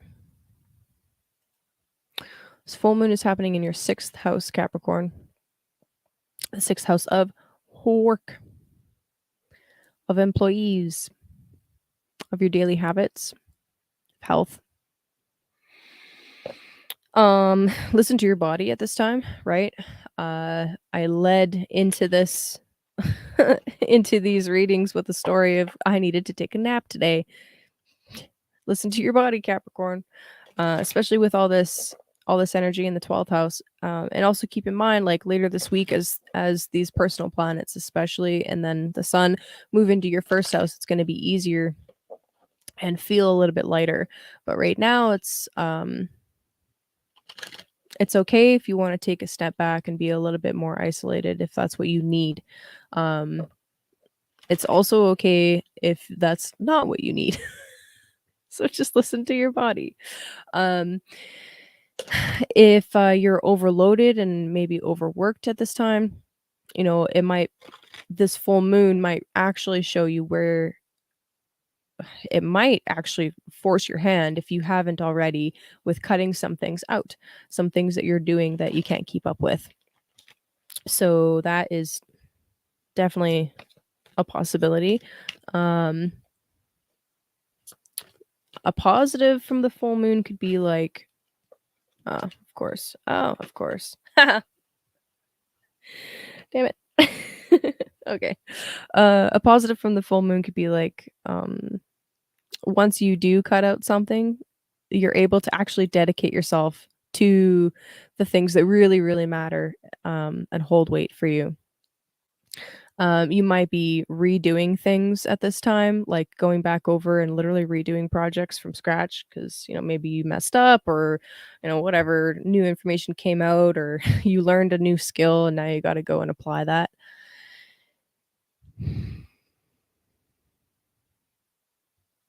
Exactly.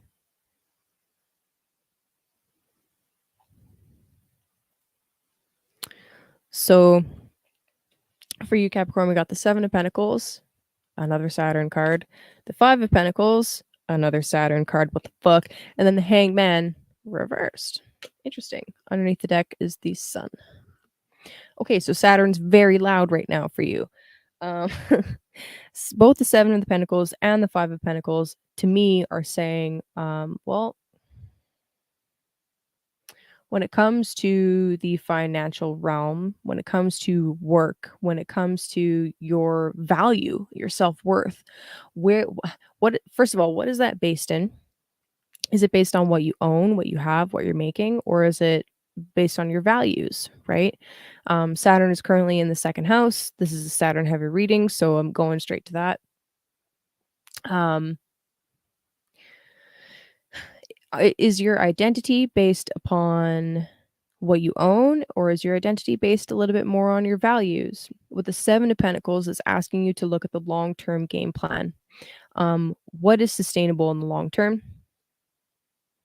Is what you're doing right now actually sustainable in the long term? Is it what you want to be doing when you're 40, 50, 60, 70, um, can you keep doing it that long? Or are you gonna, if you're burning the candle at both ends, this is where I'm saying, you might need to actually literally cut something out.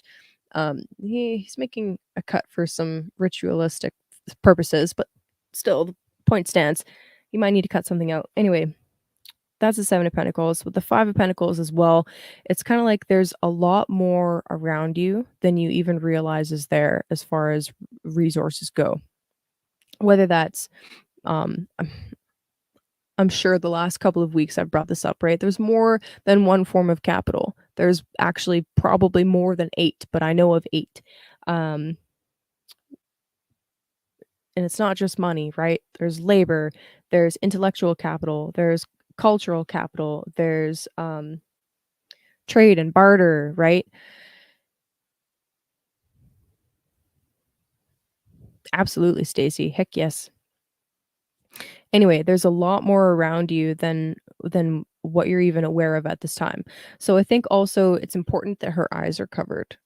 I think it's really important for you, Capricorn, to really take a hard look using your eyes at your finances at this time and make sure that you're budgeting properly and you actually you're doing things above board so that you're not running into trouble later.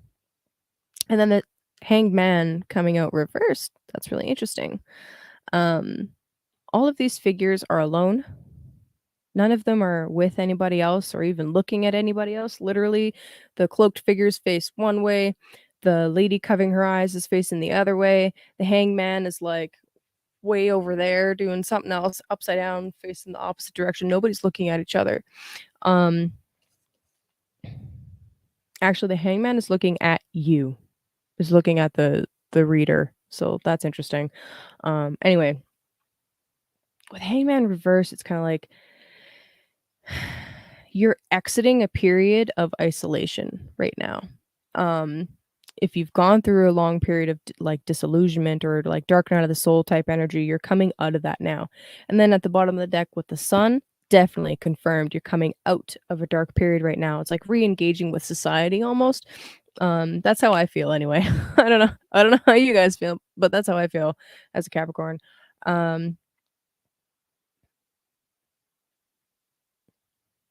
there's a ton of wisdom though that you have. And speaking of different forms of capital, like we spent 2 hours in co we spent an hour going through the astrology and then another hour doing, like, a question period, right? You have a ton of value, you just have to see it, and I feel like there's, a deep, deep wisdom that you've gained from whatever journey you've been on since the 2019 eclipses in your sign that you now have something to share with people, right? And that I think is what you need to see and not hold yourself back from, right? So be willing to share your gifts with people and be open about sharing your gifts. You never know who you might strike up a conversation with that really needed to hear exactly what you had to say in that moment, right? Okay. 1 second, guys. I need to check.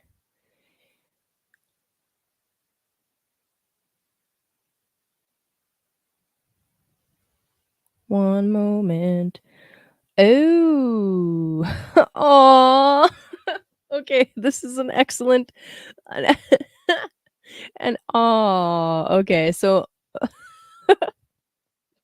this is a really good example. So, my coworker just texted me and said that, um okay, so he's from India, alright? Not from Canada, and he's being told that he has to do Christmas decorations, but he doesn't know where to start, and I'm like, so he asked me for help. Oh my god. So here I am with was born here, we do Christmas here. I fucking hate Christmas, but whatever, I'll play ball. Um, so I have something to offer in this moment. Oh, yeah. Hold on. Hold on, guys.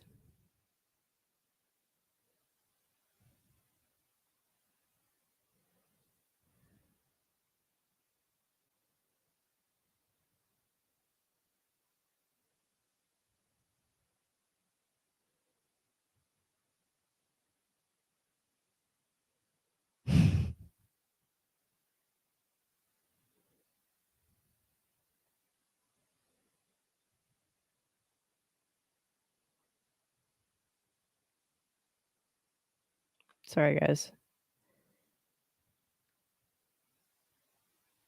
Okay.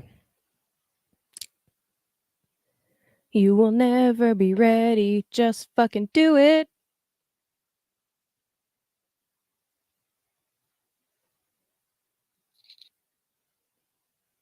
Okay, where are we at?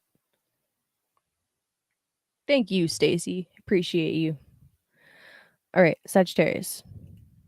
Happy birthday, Sagittarius. Do-do-do-do-do-do-do. Boop, boop, boop, boop, boop, boop, boop, boop, boop, boop, boop, boop. So, full moon's happening in your seventh house. Seventh house, the house of partnerships, one on one relationships. Spicy, spicy, spicy. So, Mars retrograde going through the seventh has probably been pretty interesting. Yeah, Venus becoming visible in your sign is magical as fuck. You're looking real nice right now, Sag. Okay, you're looking real nice. Looking good. I hope you're feeling good. I'm really hopeful that Venus in your sign has been assisting you uh, and brings you blessings. Okay, that is my hope for you. My hope and my wish. Oh, hold on. Yep. Okay, so let's see. Full moon in the 7th, right? This is if there have been any kind of tensions dealing with other people, this will bring things to a head for sure. If they haven't already come to a head, they will. Um, and that's interesting terminology, isn't it? Come to a head. Like I picture a pimple, or like a volcano. Both, by the way. That's both Mars imagery for you. Yep. Good. I'm glad, buddy. Hey, Alan. Yeah. 2 hours 25 minutes. We're only on Sag. Yay. Zit report. Yeah. Anyway, Sagittarius. I'm hoping that Venus can help smooth anything if there's stuff coming up with you in any kind of a partnership. But let's see what the cards say.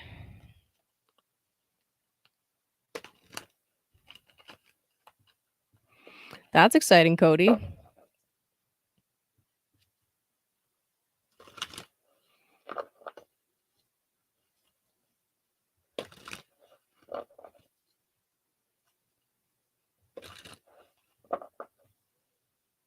Oh, Venus and Sag.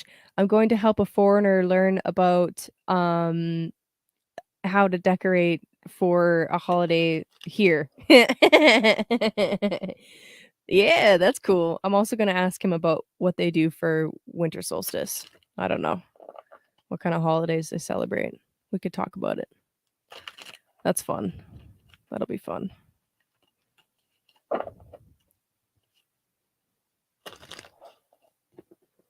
Okay, pull this down. There. Okay. What we got for you, Sag?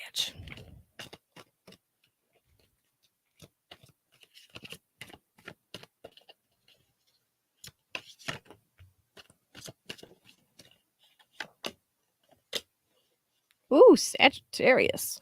Fun. Wow. Lots of fire. Okay. We got the sun. Ba-da-ba-ba, naked baby. Princess of Wands. Hot. Is not ready for American Christmas. Oh no. Oh no. Jenny. Jenny, good luck. Good luck, Jenny. And the world.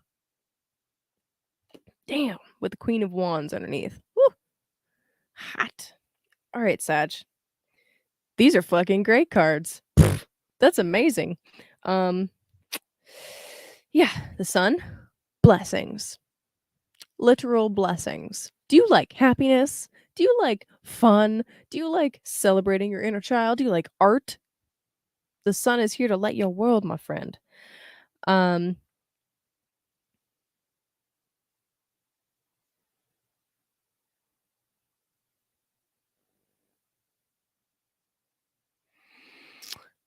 What's up, rag guy?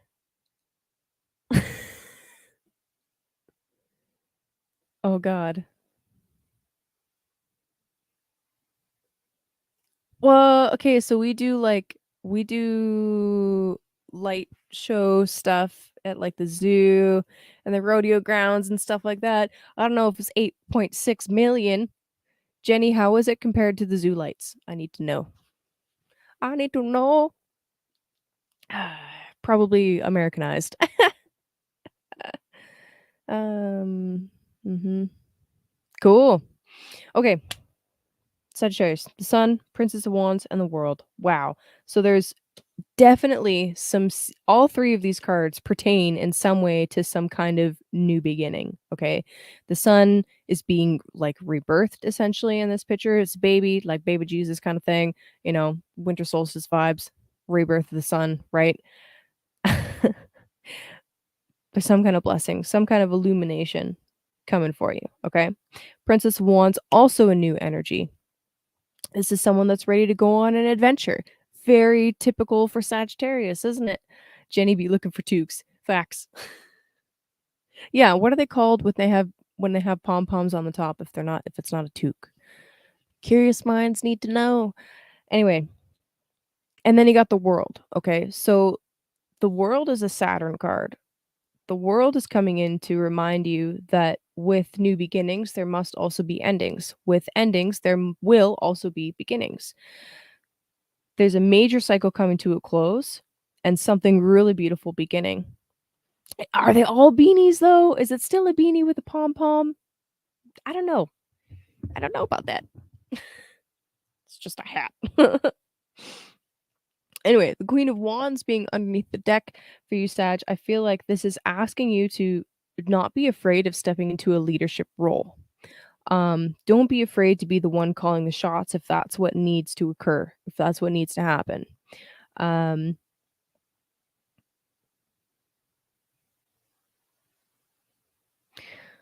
you are a community leader. You are on the quest to find out the why, the truth.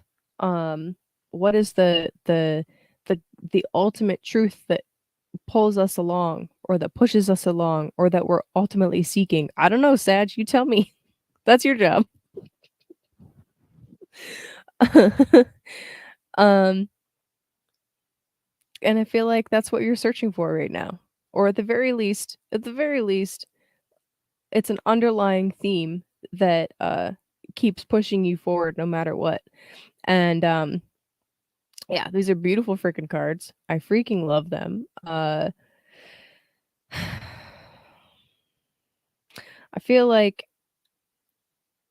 in all of the excitement and joy of these first two cards, there is going to be some kind of grounding energy that helps you solidify whatever these passionate things are, whatever these inspired actions are. They got to be grounded. They got to be or they will rather be helping you build something for your future. And that's also another thing about the Queen of Wands. She she is the community leader, and the queens hold space. The kings hold space for the queens. The queens do the thing, and they order the kings to go and do, and then the kings go and do. The queens give birth to babies. I'm explaining it like shit. Uh, we got both the princess and the queen here. Okay, both of fire. Look at that. Look at that. That's you, Sag. That's you stepping into the fiery, badass community leader that you are. I got chills. I love it.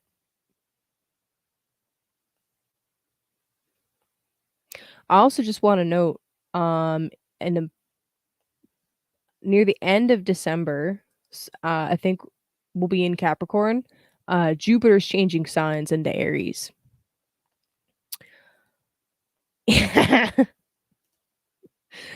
You and me both, sister. Anyway, when Jupiter moves into Aries, it's going to be a massive boost for all of the fire signs, especially. I think everybody's going to feel it, but for you, Sag, it'll be Jupiter moving into your fifth house of creativity and risk and fun and joy. So keep that in mind, okay? It's not this week. You have this crazy full moon to go through first, but very soon here, you'll be given this beautiful boost of Jupiter in the fifth house as well. Okay. So just keep that in mind. Whatever challenges may come up, you've got some fantastic energy here this week to carry you through. And then just find ways to ground that energy and keep taking the practical forward steps that you need to in order to accomplish whatever your overarching goal is. Heritage Park, Callaway Park, and a half, and the zoo lights, and a mall farmer's market had a baby. Wow. Holy shit. God damn it, America. Oh my god, that's crazy. Wow. Wow. That's too big for me, man. I'm like, mm-mm. I like my rodeo lights. Nah, that'd be fun for like a day, maybe, I think. Oh, I don't know. I don't know.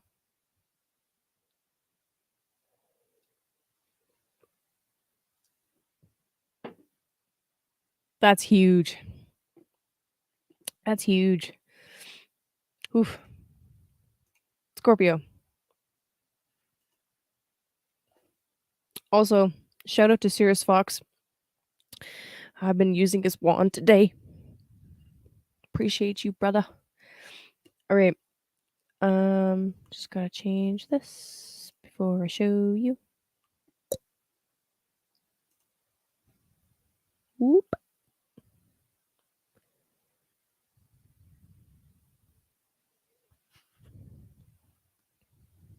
Right, I know. It's like a crystal dagger. I love it.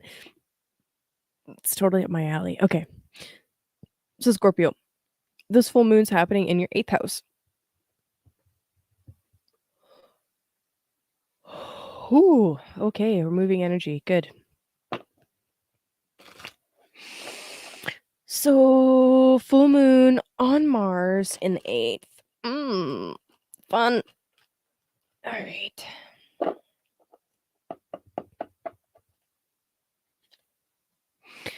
This can be the manifestation of some kind of Scorpio, if you are with somebody, this can be a really a nice, I don't know, a nice boost to your intimacy, right? It'll be both a test and a strengthening, if you pass the test anyway, of trust and intimacy and bonding, right? That's the 8th house. It could also be revealing to you where maybe things have been hidden from you. Mars is your steersman. Yeah, Pluto, blah blah blah. Mars is your steersman. Mars in the 8th house is like, well, I mean, as a Scorpio, naturally, you're not afraid of the dark and you're not afraid of the hidden things, and that's what it is to be a Scorpio, is to go into the deep and look for the most intense secrets and find them and pull them out for everybody to look at, even if we don't want to listen to you. Sorry, Scorpio. With Mars in the 8th house, this is you looking into your own secrets. It can also be looking at or deciding to learn some new occult skills or an occult science. It could also be looking at your own psyche, being your own therapist, or going to sit with somebody um, that can assist you in some way in helping you dive into your own psyche and really analyzing what are some of your motivations. Why are you doing what you're doing? This is this is a fantastic energy for exactly that. Um, Especially if you're caught in some kind of behavior loop or you're doing something that you don't like doing, right? That that's an ideal time to go and talk to somebody about it and come up with some solutions.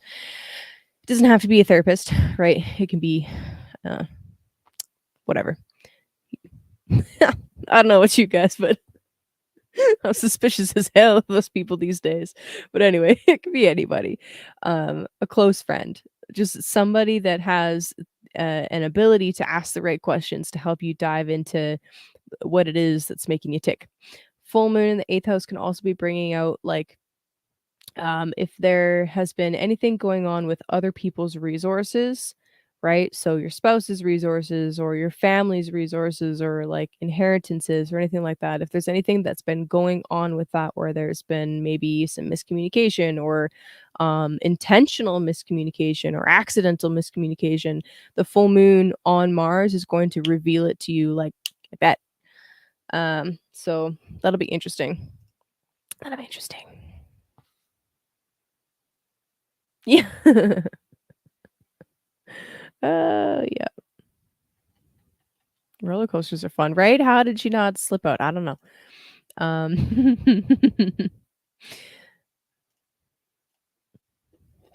so let's see what you got for cards, Scorpio. Uh, 8th house is also the house of like just Kundalini energy. So this full moon can help you activate that if it's not activated, or just move a lot of that energy. So, you know.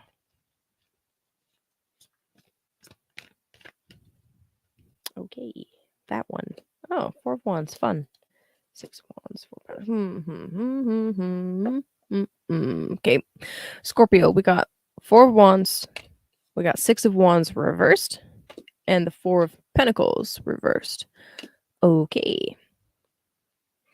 So you're starting this week off with some kind of celebration. Wow. Whoa. Whoa. That card wants to fly for some reason.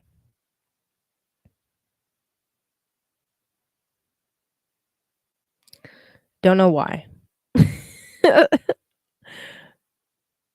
It's like Scorpio's, like, afraid of happy things. It's like, "It's too nice and soft and pretty. I can't. It can't be real. Why are you lying to me?" Uh, don't self-sabotage, Scorpio, okay? Be careful about that. Don't self-sabotage.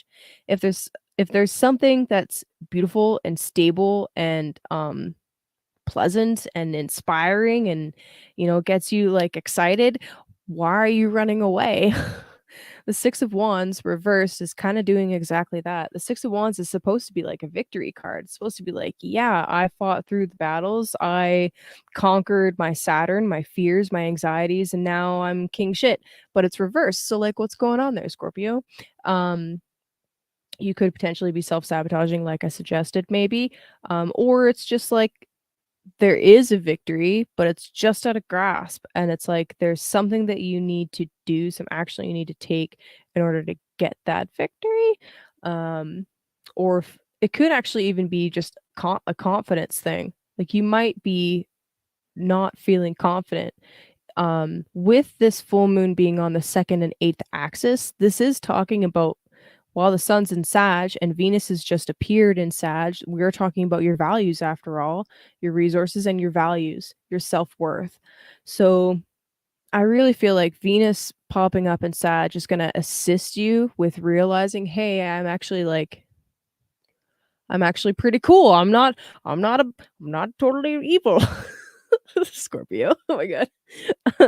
um, I actually have worth and things to bring to the table and ideas that are worthwhile and all this stuff. You just have to realize that, right? It's there. You have it. Whatever it is, the it factor, the je ne sais quoi, it's there. You just need to access it.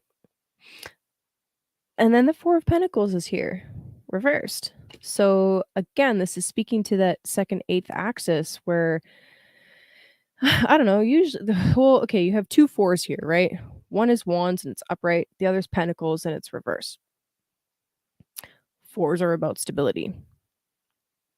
There's one part of you that feels stable, but it's wavering, right? The card wanted to run away. It's wavering. And then the other part of you that's not stable. It's like, I don't know. It's like you need to let go of something. Um,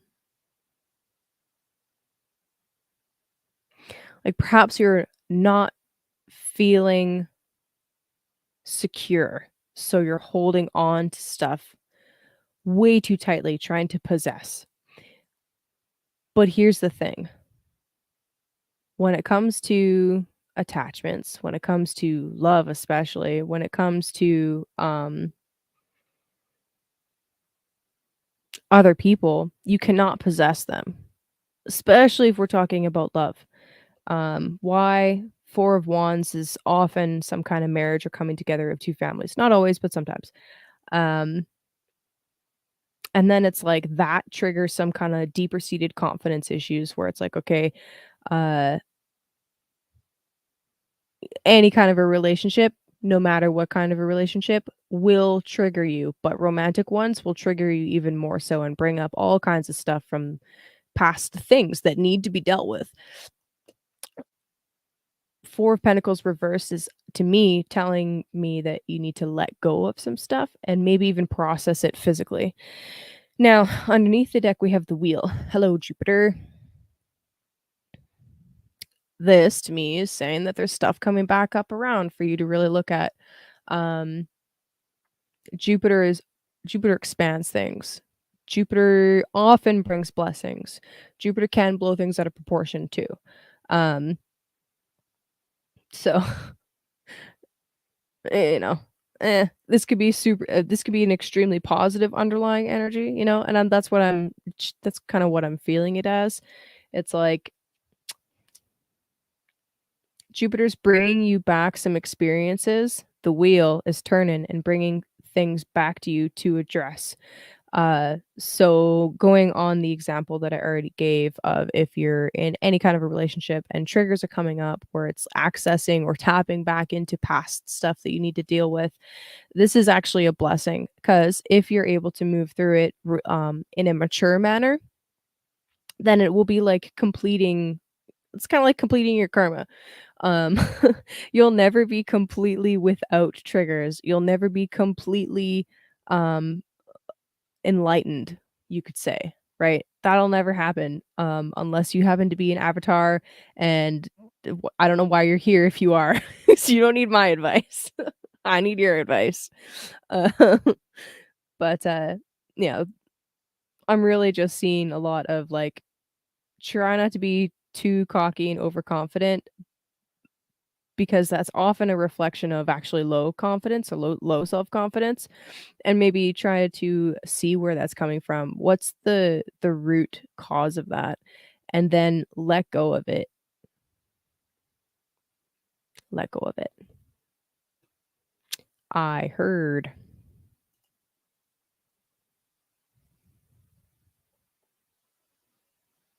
Talk break every 20 minutes. Just out for a rip, are you, bud? Oh my god. Libra. Speaking of solstice and equinox points. Okay, Libra.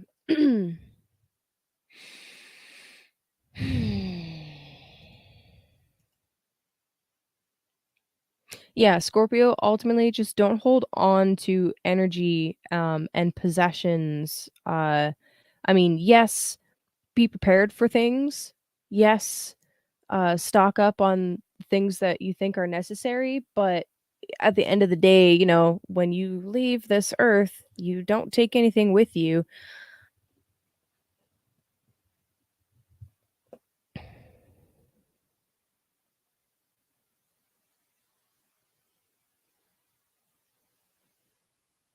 Aw. Oh, Veer. Sorry, my coworker. Oh, buddy. Ah.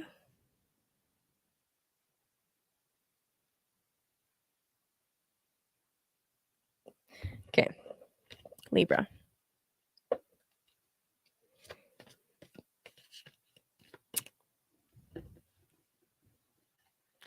That's so sweet.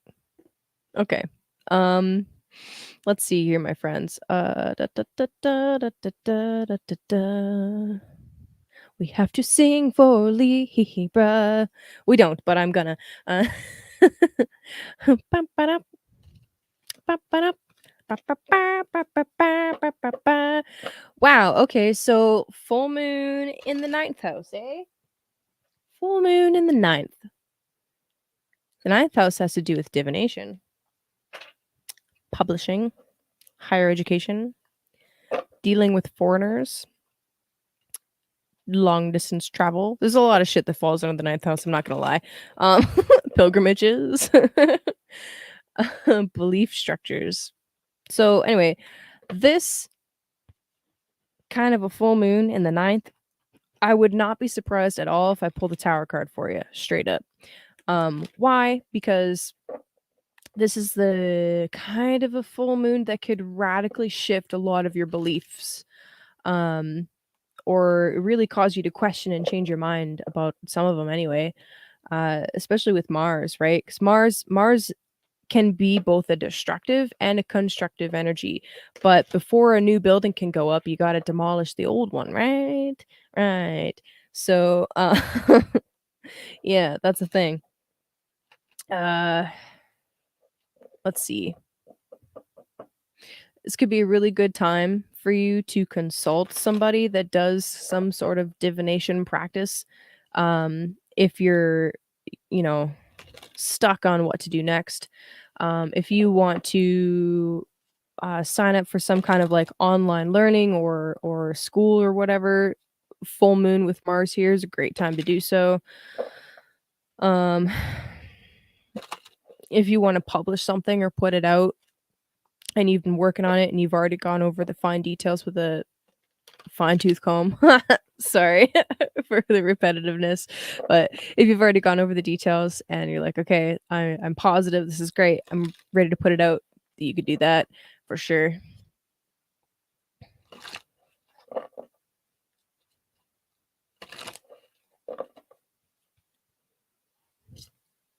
I could also see this just playing out as having, like, super deep and philosophical conversations with people, because 'cause we're engaged in the 3rd and the ninth house. What's the 3rd? Okay. And the Hermit. Okay. Oh, yep. Build a better igloo, bro. Oh, Alan. Igloos are cool. Alright. So, owl strength reversed. Huh.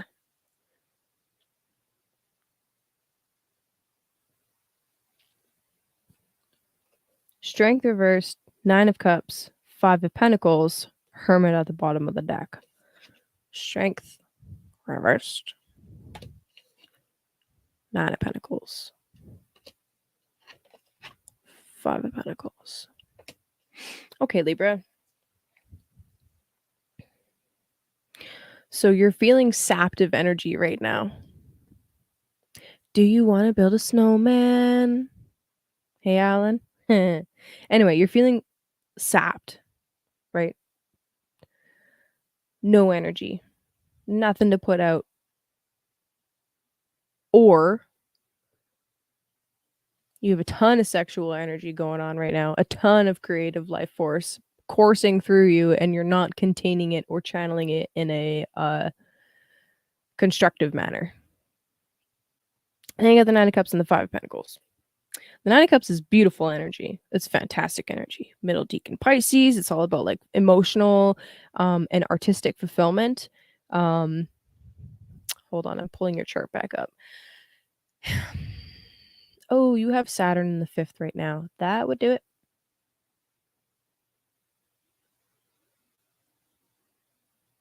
Okay, so it's more like you've been spending a ton of energy just trying to feel satisfied. Just trying to have a little bit of fun. Been like burning through all of the things, all of the energy.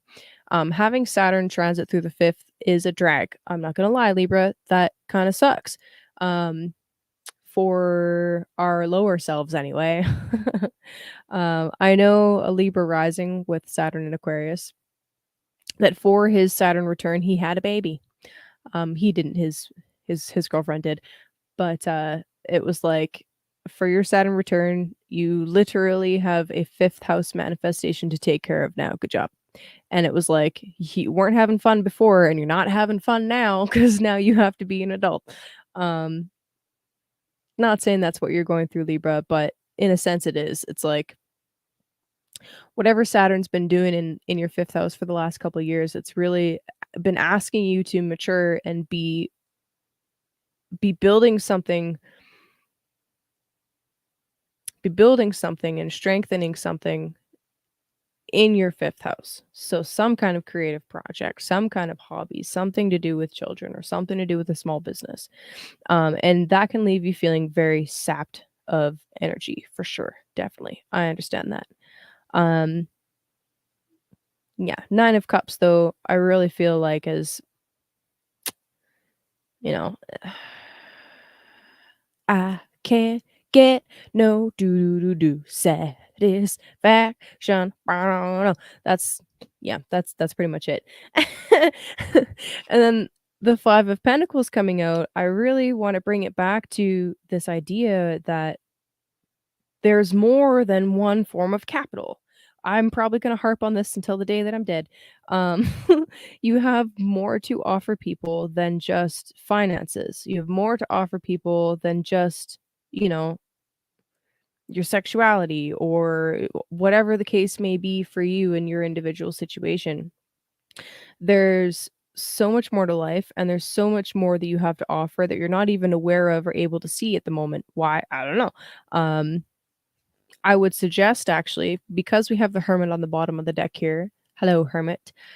Maybe you need a little bit of a timeout from doing all of this external stuff to take a little bit of an inward look, an inward journey. Spend a little bit more time with yourself and your body. I bring it back to that a lot, don't I? I know. It's because it's important. Um, so how connected to your body are you? If you have a pain somewhere in your body, do you like block it out or do you work with it? How often do you sit with those pains? What do they tell you? What story do they tell you? Um, do you know how to process that stuff? If you don't, reach out to somebody that can help you. Um, and I try, and I try, I can't get no. Anyway, yeah, so maybe you're sapped of strength right now because you really need to take a bit more of an inward sojourn at the moment. Spend a bit of time in meditation. And when I say meditation, I don't mean disconnect from your body and go on some like astral adventure. I mean connect with your body in meditation. So a practice that I like to do is I'll like close my eyes, lay down, or be seated, or whatever works at the moment, and I'll feel into my toes, and I'll feel into the bottom of my feet, and then my ankles, and then my shins. And you know what? Sometimes I can't feel a certain area of my body. And I'm like, that's interesting. Why am I struggling to feel that area of my body? Sometimes there's tension there. Sometimes there's just like numbness and I just don't, I just like I can't connect my mind to it in some way. Then I know that I haven't done it in a while. I should probably go back and do that more often. Um, this is really important, right? So when's the last time you did something like that? Or when's the last time you got a massage? Or when's the last time you got any kind of body work done? Um, because it feels like with the 5 of Pentacles, you're disconnected from the physical at the moment, and that's what the actual issue is. So, yeah. Also, with Venus becoming visible, let me bring the chart back. With Venus becoming visible, she's becoming visible in your 3rd house. This is fantastic for helping you communicate your needs. All right. I know I've said this before for Libra. I'm gonna keep continuing to say it. You have to tell people what's going on. We're not mind readers, and uh, it's really important for you to get your needs met too. So, I don't know. Another way you could see the Hermit is that you could see it as like Venus becoming visible, right? Coming out of the underworld, being rebirthed. This is literally you, okay? Literally, this is you, Venus. Um, in the 3rd house, this is going to help you a lot with, like I said, communicating your needs, but also if there are any skills that you want to learn, like let's say the type of meditation that I just kind of like briefly brushed over is something that you've never tried before.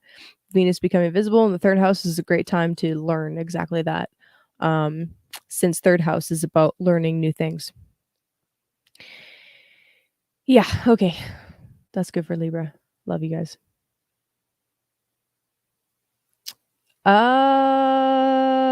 I would say that she's gonna find out. She about to find out. Aquarius know everything, okay? Okay, my friend? They just know. They already know. You probably fucked. She knows. Speaking of Virgo, Virgo! All right, so Virgo, this full moon is happening in the in the 10th house. So this has to do with your public image, okay? Interesting. You're a Virgo, girlfriend is an Aquarius. Will the other woman find out? Well, you know what's really interesting about that question popping up right now as I'm scrolling to Virgo? Um, since the 10th house, this question pertains and is perfectly reflecting in the chart. Okay. So 10th house talks about your public image, your reputation. With Gemini or sorry, with Mars in retrograde in Gemini right now, so right, so moving backwards, this is the exact halfway point of the, um of the retrograde. If there has been any kind of, 8th house sneaky behavior, it's about to be illuminated by the full moon.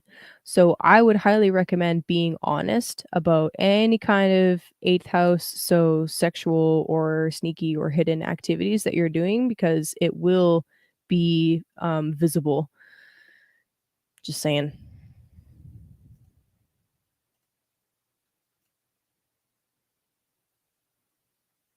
Sorry, I'm putting it back on the exact full moon. We we turned to Virgo and I needed to perfect it. So typical. Okay. Anyway, um, how else can this full moon play out, right? Well, this full moon can also be, um, for others of you, for Virgo, this can be, I mean, when we're talking about 10th house, we're talking about reputation, we're talking about career, we're talking about our jobs. Um, uh, this could potentially be very powerful actually for helping you achieve some stuff in your career. So like if you've been waiting for a moment to this okay, on one hand, this could be like confronting an authority figure and having some, some interesting and spicy words with those authority figures. Or becoming known for your own spicy words, you know what I mean? Uh, I'm thinking about literally every time I turn to Virgo, I can't help it. I think about Mel. I love you, Mel. I don't know if she's here or not, but anyway.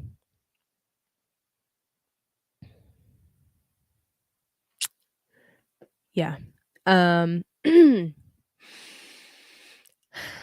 a positive way that this can play out really for you guys for Virgo is this Mars is like the gas pedal, right? It's like hitting the gas pedal. Yes, it's in retrograde, so we're going back over stuff that has to do with our job, work, career, whatever, and deciding, what parts of it we want to keep, what parts of it we want to throw away. And this full moon can really just be helping us see what is most pertinent and what will be most beneficial for us to keep. Now, like I was alluding to, Mars rules the 8th and Mars rules the 3rd. So um,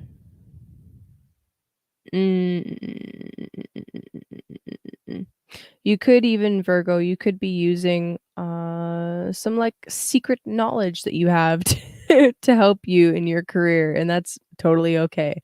Um, and some natural skills that you have, the ability to investigate, the ability to, yeah, Virgo has the ability to investigate for sure. The ability to dig for the truth. These are skills that are coming in handy in your career, so keep using them. I know Mel's so spicy. Yeah, I haven't seen her tonight either, but yeah, anyway. Okay. Oh, I did not change this to Virgo. My apologies.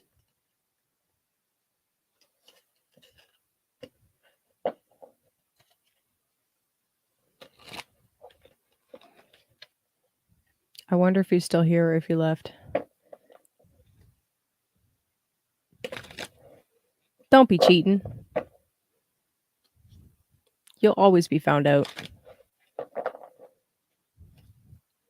Even if the other person never finds out, your higher self knows. God knows. The universe is watching.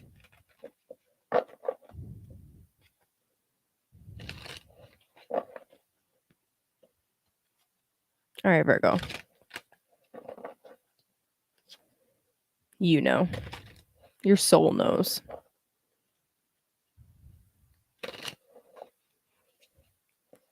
Stacey, you're an OG. I love that you're still hanging out. 3 hours in. Shout out to all you guys still hanging out with me. I love you. This is a long ass stream. I'm going as fast as I can. Oh my god. Question hour is gonna be a different stream next time. Clearly, I need to come on to just do question hours. That's a thing. That could be a thing. We'll see. I don't wanna take on more things, though. Ugh. Yep. That Mars in my 6th house is like, "Don't you dare. Don't you dare." "Oh, hey, what's up? I love you, Capalicious 420. What up? What up? Appreciate you." Also, anybody watching the replay, I love you guys too. Okay, Virgo. Alright, we needed the love. We needed the love. Now we can pull your cards. Hold on, wait, hold up. Hold up. Oh, J-Lo, that's cool.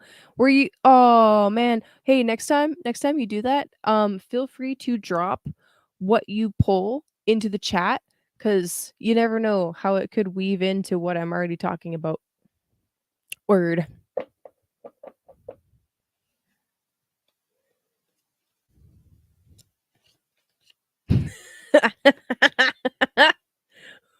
Facts. Thank you for that reflection, my friend. I appreciate that.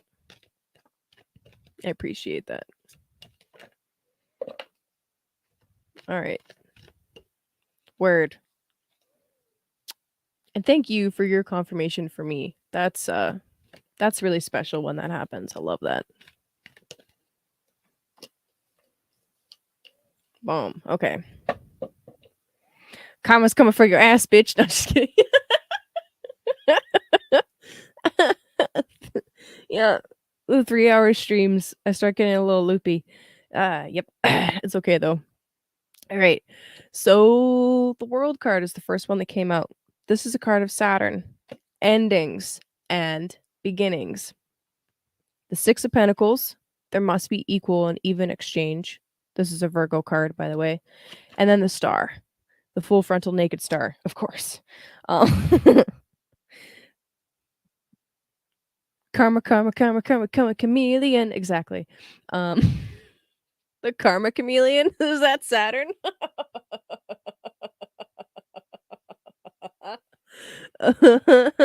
Yeah. Oh my god. Okay, so I love the world coming out for you, Virgo. This is lovely. Um, like I said, endings and beginnings, beginnings and endings. The end is the beginning, is the end is the beginning, is the end is the beginning. This is Saturn coming to deliver karma. Karma can be good or bad. Karma really is neutral. It doesn't care. It doesn't matter. How we perceive it on our level is, that's where the good and bad comes in. Karma don't care. That question got me all riled up. Man. So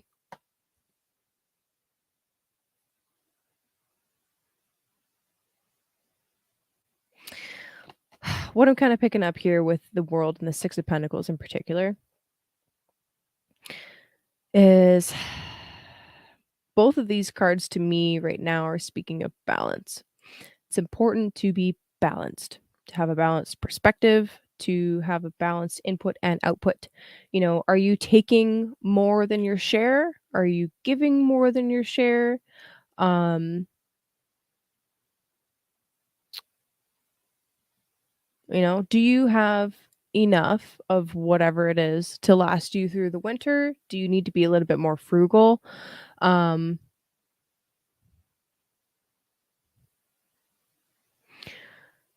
or do you have enough to be able to give to others? Um, I would never, ever, ever uh, consciously suggest that you need to give more than what you can, right? Like communism bad. Communism bad. Collectivism bad. No, I'm not into that. Um, but if you have the ability and more than enough, um, it can be helpful to help other people out. It can be helpful to help other people out. I'm so sorry. It could be a good idea to help some people out. Um, but I don't know. Eh.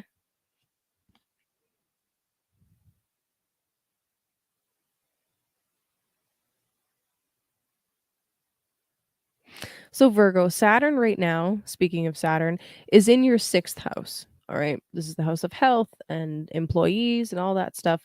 Saturn moving through the 6th can be challenging in regards to like keeping employees, for example, if you're a boss, or like just keeping good employees, right? Like they might be you might experience a lot of turnaround with Saturn in going through the 6th house until you find the ones that stick, that are going to be um good to you as long as you're good to them, right? There's some really interesting stories about Saturn that are meant to remind us to treat everyone with dignity and respect. Everyone. Everyone deserves dignity and respect. Until they don't. Why am I focusing on Saturn? The star came out as well. So I'll talk about the star as a card, but right now I'm focusing on this Aquarius house for you because all three of these cards are telling me to look there. So that's what we're doing. When it comes to keeping quality employees, you need to lead by example, right? Um, Never ask them to do something that you wouldn't do, right?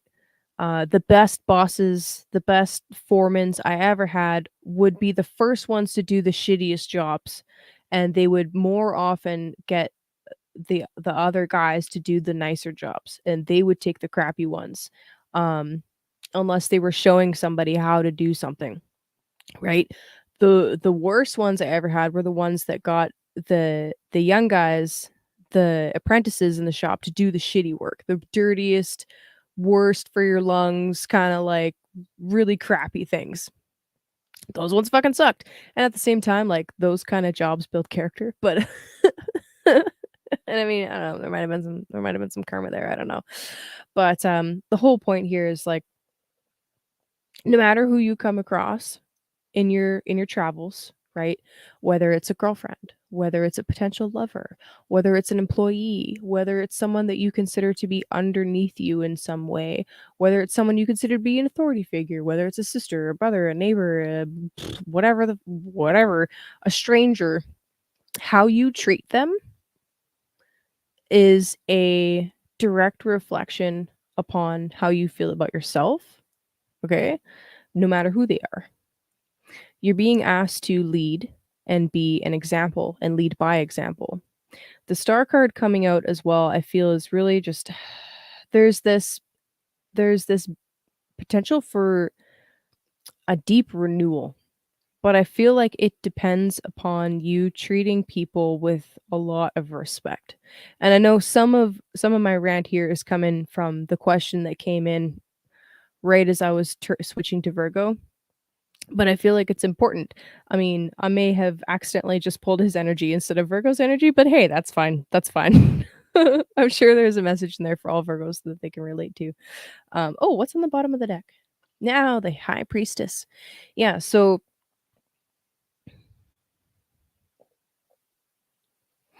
there's more going on here than what meets the eye.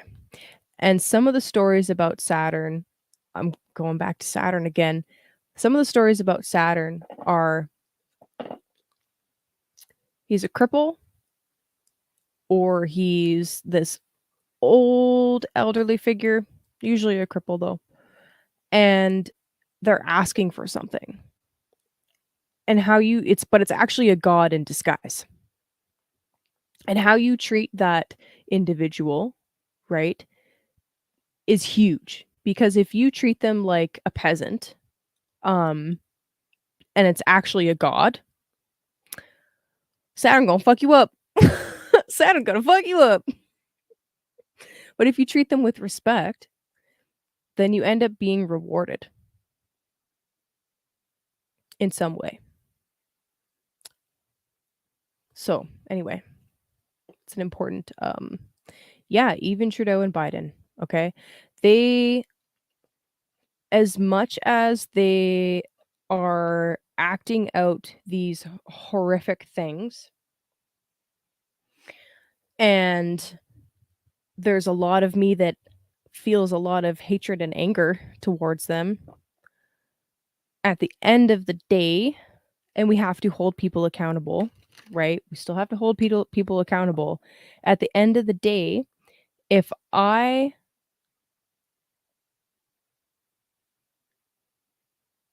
this is really tricky, isn't it? But at the end of the day, I have to own my projections. If I'm projecting all negativity and I'm saying they are the only evil ones, then I'm ignoring the negative aspects of my own character, right? So this is where it gets really tricky.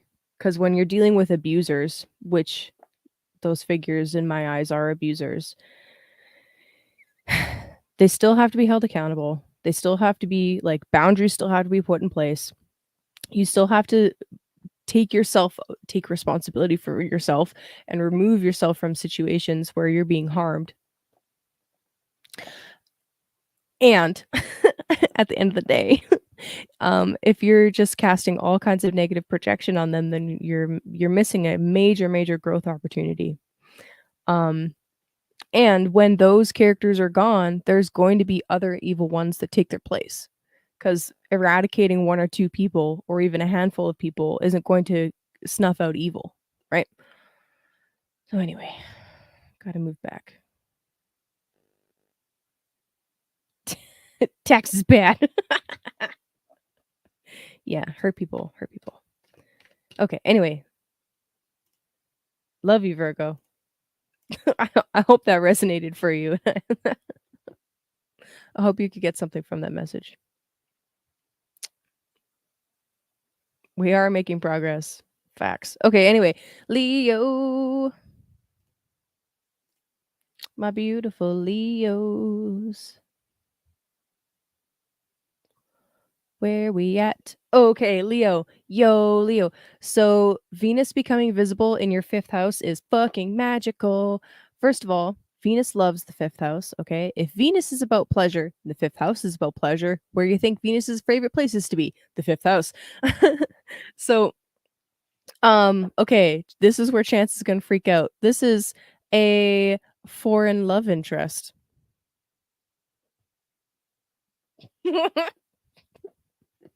Sagittarius is foreign, Venus is like love. Anyway, um Venus being birthed in your fifth house is very magical. This could be like the start of a new creative project, the start of or the rekindling or the extra stoking of the fire of something romantic. Fifth house can also be like small business, risky ventures, fun and games in general. So Venus being birthed here is really beautiful, honestly. It's incredibly auspicious, you would say. The full moon will be in your 11th house. 11th house is, I mean, rewards from your career, from your public ventures.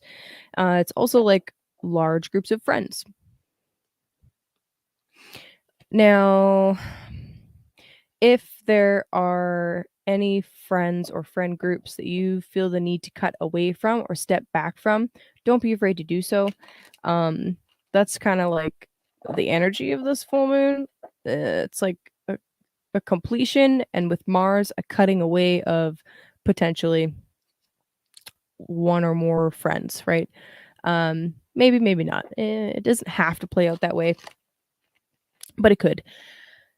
Another way this could really play out is, I mean, since we're talking about the house of rewards and the income that we get from our career, this could be a nice boost to some kind of income stream, revenue stream that you've generated from your career choice.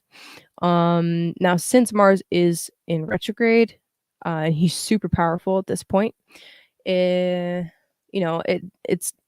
doesn't come easily, right? There's going to be some kind of challenge or some kind of some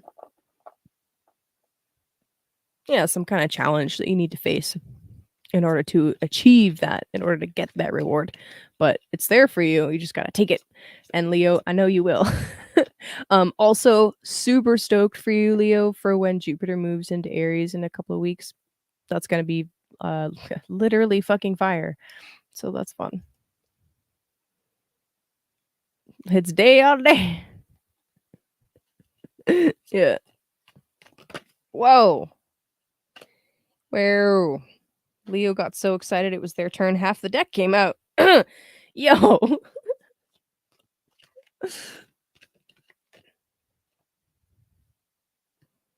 Aw, thanks, buddy. I appreciate you. Thank you very much. Sending you love, sister. I think you're a girl. I don't remember. Sorry. Oh, there's the challenge, Leo. Okay.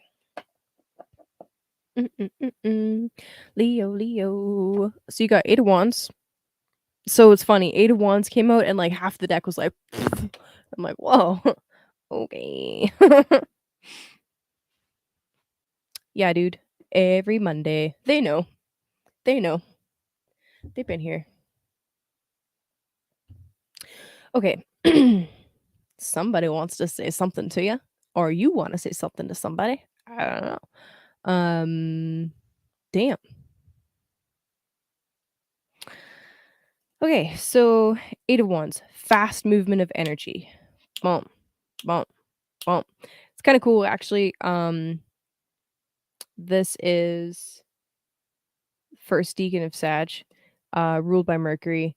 So Mercury and Sag, thus its association with messages. Um, yeah, very interesting. So it's kind of like either somebody is there's some kind of message for you coming in. It's coming in hot. Now, it could be from another person or it could be from your higher self, right? Doesn't necessarily have to be some from somebody in the 3D.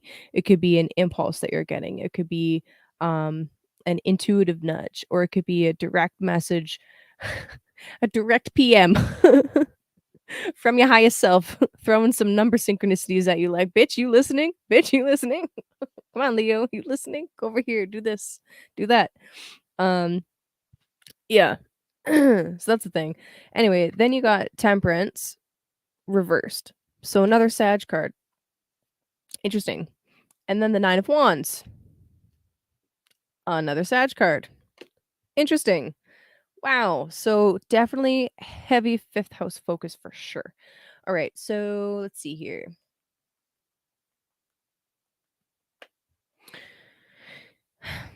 There's a significant amount of moving energy going through your Sagittarius house, which for you is the fifth house, which is like I said, creativity, romance, children. Temperance came out reversed though. And then the Nine of Wands. So hold on.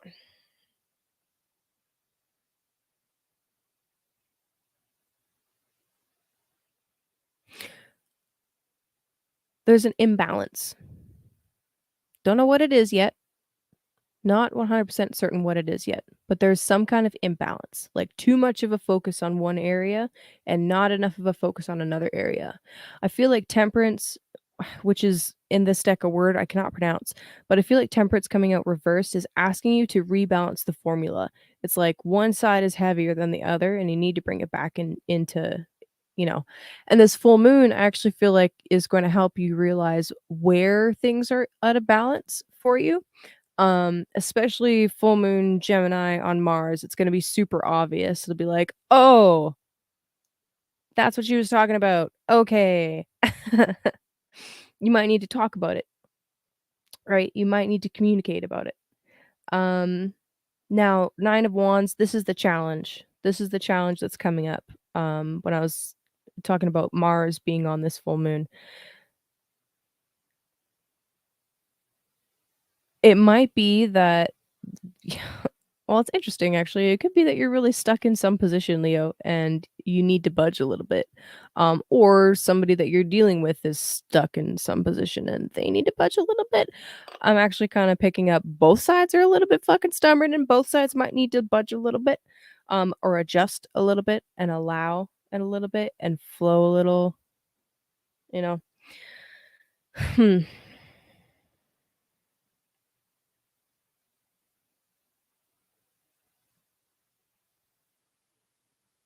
There's a lot of fucking fire energy for all of these readings. I'm just realizing that now. Wow. Yeah. Not surprised. Anyway, let's see. 8, Temperance reversed, 9 of Wands. Also, 6 of Wands is reversed underneath the deck as well. So there's Leo energy, Sag, Sag, Sag.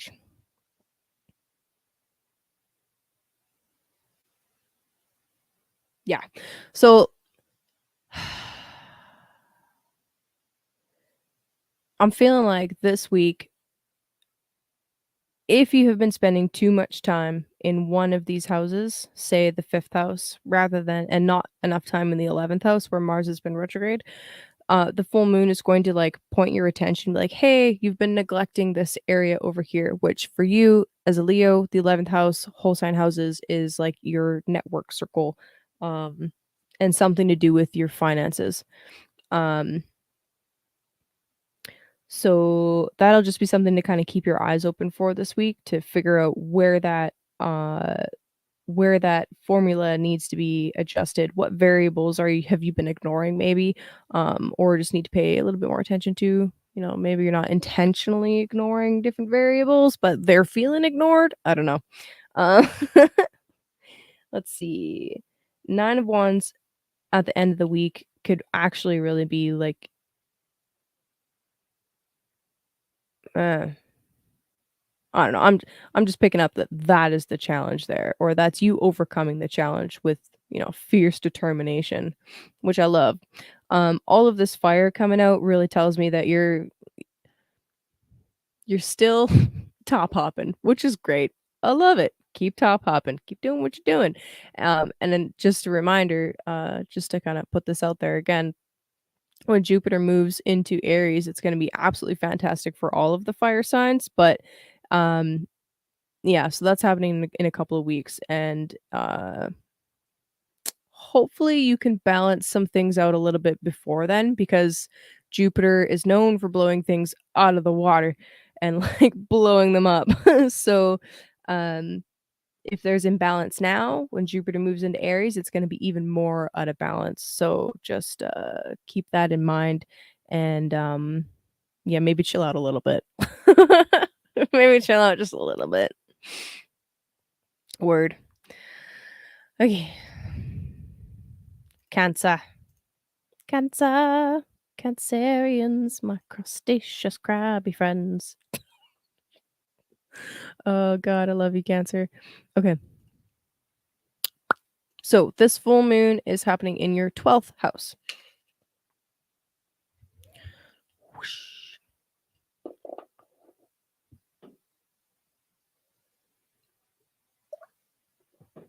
Venus became visible in your 6th.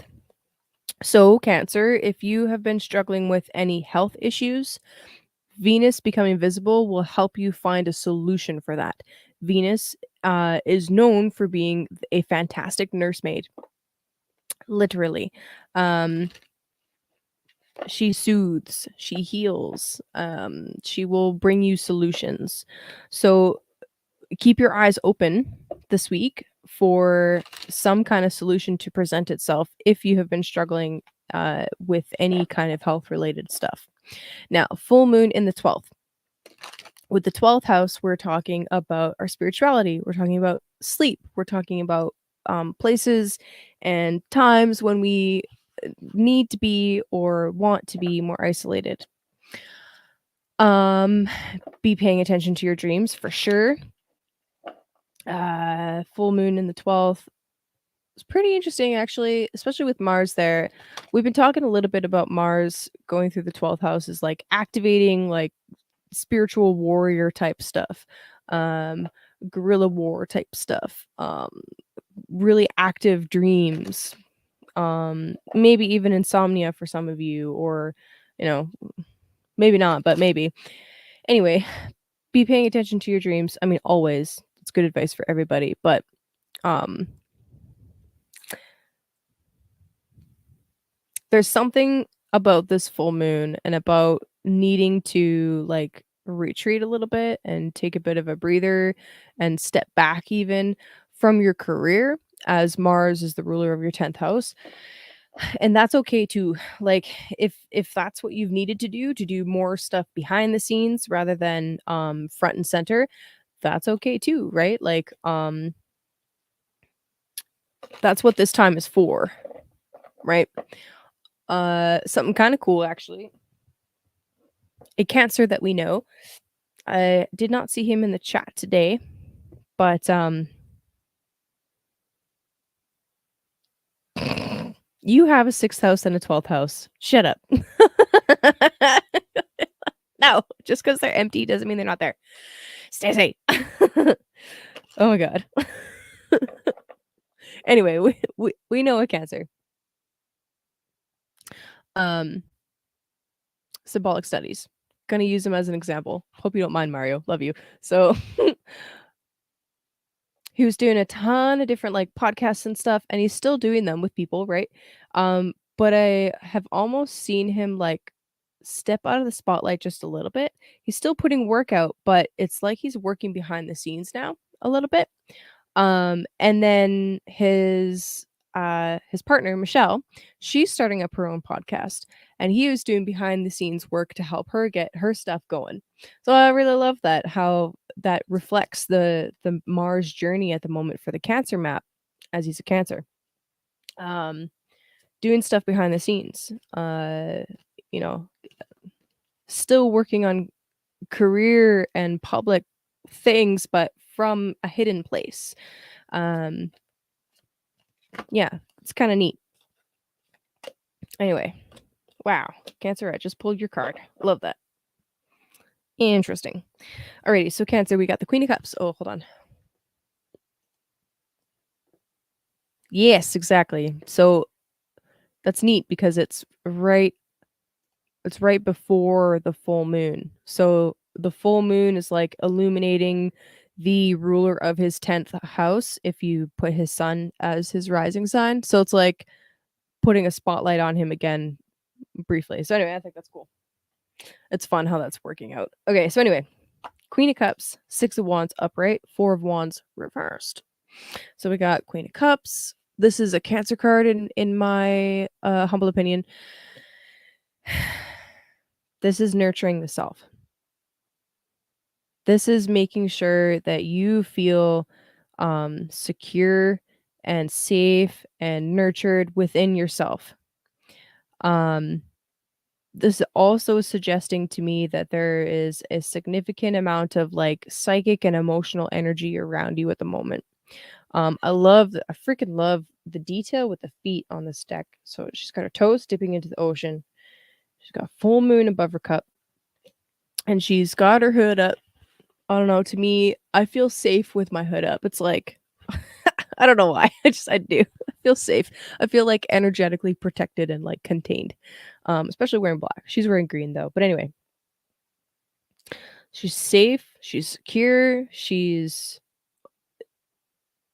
clearly taking care of herself on her own, and she's tapped in psychically. She's connected. Um, she's surrounded by this like lush landscape, right? Love it. I love that. Yeah, I saw your hood. That's right. I saw your hood. I did. It's cool stuff. Anyway, this is your energy, Cancer. This is you in your like your full power. Your full power. Power level over 9,000. And then you got the Six of Wands upright as well. So there's a lot of confidence here. I'm really seeing actually full moon on the card.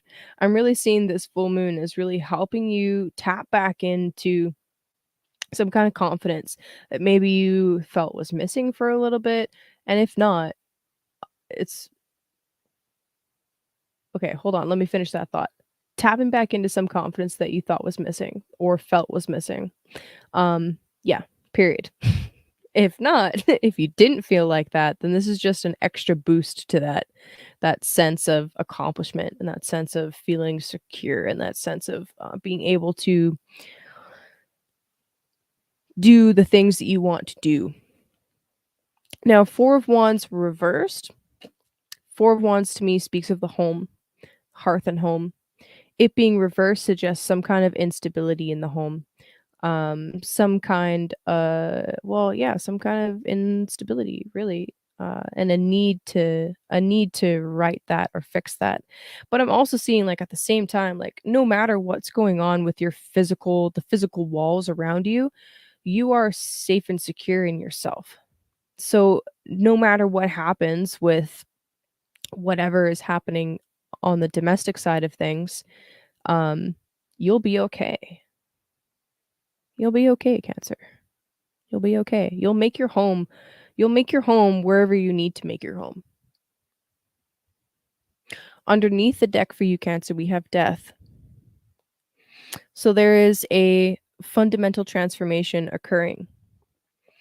There's some kind of cycle taking place and renewing itself here. So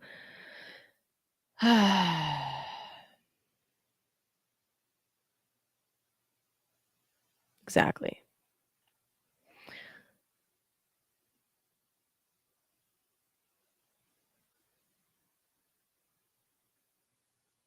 With death coming out on the bottom, there's a snake in two of these. Okay, so in the corner of this card, we have a little snake. Perfect for the symbolism of Scorpio, right? And then in this card, right by her throne, you see that? There's another snake. You're getting ready to shed a skin. Okay, Cancer. You're still in an important phase where it's kind of like you're not quite ready to bust out of the cocoon yet, or the skin is not ready to start peeling yet. And it's kind of uncomfortable as shit, right? Like you're ready to grow, you're ready to expand, but the skin is holding you back a bit. I feel like this full moon is it cracking, that first like crack in the skin where you start to like like pour. Have you ever seen a video of a snake shedding skin? Like they like toothpaste being squeezed out of a tube, like slowly come out of there. And it's kind of like whatever home life situation is going on, this is the skin that needs to be shed. Um and whether that translates to like literally changing places and literally moving, or whether that is just like a more figurative thing that happens. Regardless, there's some kind of regaining of confidence or gaining of more confidence to be had as you realize this and go through this transformation, and shed that old skin. It's gonna be like throwing off the cloak and realizing, "Oh my god, I never needed that thing in the first place. I didn't need all of these silly things to help me protect myself. I actually was already protected in the first place, and I'm whole and safe and fine, and I can do whatever I need to because I am actually really powerful." And that's beautiful, Cancer. So there you go.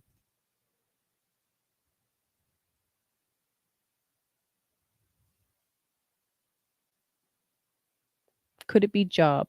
Yeah, yeah. I mean, there's no there's usually I would see, well, it could be job. I mean, wands implies something that is inspirational. Most people work to make money to survive. Not a lot of people make a loving, right? Not a lot of people are inspired by what they do. Um I'm making that distinction there because usually work is associated with the pentacles, um, but wands are inspiration. The 6 of wands is like it's Jupiter in Leo. It's like expansive fucking treasure chest type stuff. Um, and 4 of wands is typically associated with home, but not always. Um, so they're not like strictly yes, work for sure. But I don't have any pentacles here. But that's why I took a moment to make that distinction there between what kind of work are we talking about? Are we talking about just something that pays the bills, or are we talking about something that inspires you and lights you up, right? So It could be work. You can definitely apply it to work. I didn't pull specifically for work and didn't pull any pentacles, but absolutely it could. Oh, yeah, they're good. Heck yeah. Those are beautiful cards for Cancer. I love it. Okay, Gemini. Gemini, this moon is in your house. Ba ba ba ba ba ba ba. Do do do do do do.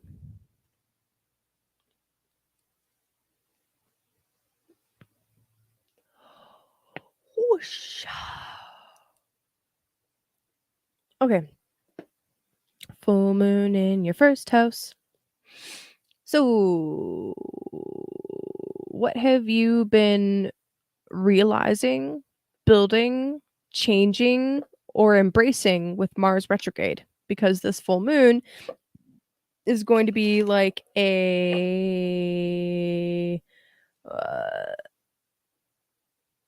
a manifestation of whatever it is. Whatever it is you've been working on. This full moon is going to assist you with making any changes that need to be made. It's going to help to illuminate where you might need to change your mind about something. Um, or if there's like a redirection that you need to take on whatever path it is that you're on, full moon's going to illuminate that for you for sure. Um, oh, that's nice energy to come out for you, Gemini. I like that. Let's see what else. So Venus becoming visible in your 7th house, also super auspicious for partnership stuff, right? Love that. That's beautiful. Uh Heck yeah. Whoa. Ooh. Aha. Okay. All right. Nice. Okay, Gemini, beautiful cards. That's really cool. Gemini, yeah, Mari. Okay. So Gemini, we got the 9 of Pentacles, implying some kind of independence for sure. Some kind of independence, an ability to see your own worth, right? Like you know you're worthy, right? And if you didn't know, now you do. Yeah. Also the King of Cups. Right as I was talking about Venus becoming visible, King of Cups comes out. So that's very nice. And then the 7 of Pentacles were reversed. And then underneath the deck, 10 of Cups. Gorgeous. Okay, so 9 of Pentacles, King of Cups. I love this for you, Gemini. Um, so you could be the King of Cups, or the King of Cups could be somebody in your vicinity, right? Somebody that you are seeing at the moment or with, whatever. Um, I'm going to read it as this is you at first and, take it how it resonates, right? So with the 9 of Pentacles, this is someone that is comfortable by themselves. They have gotten to the point where they are secure within themselves, by themselves. They're at the point where they're not codependent. They are able to be interdependent. There's a big difference between those two. Um, they're not um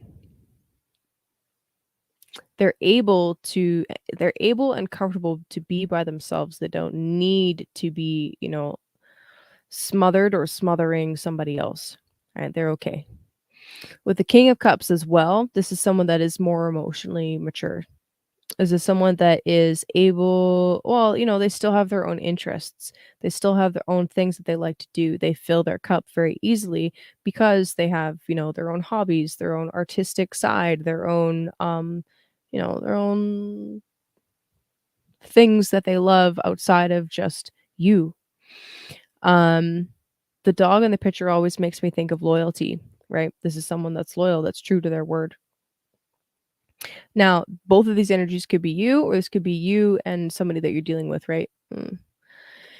Now, 7 of Pentacles coming out reversed suggests to me that it is very important that you don't rush. Seven of Pentacles is a Saturn card, like I've said a few times already. This is about what's the long-term game? What's the long-term plan? How do we build something that's solid that will last a long time? Well, you can't rush it. I tell you this. I tell you this. You can't rush it. But what are you moving towards? The underlying energy is the 10 of Cups. Freaking beautiful. Gemini, that makes me sick. Just kidding. That's gorgeous, right? Um, damn.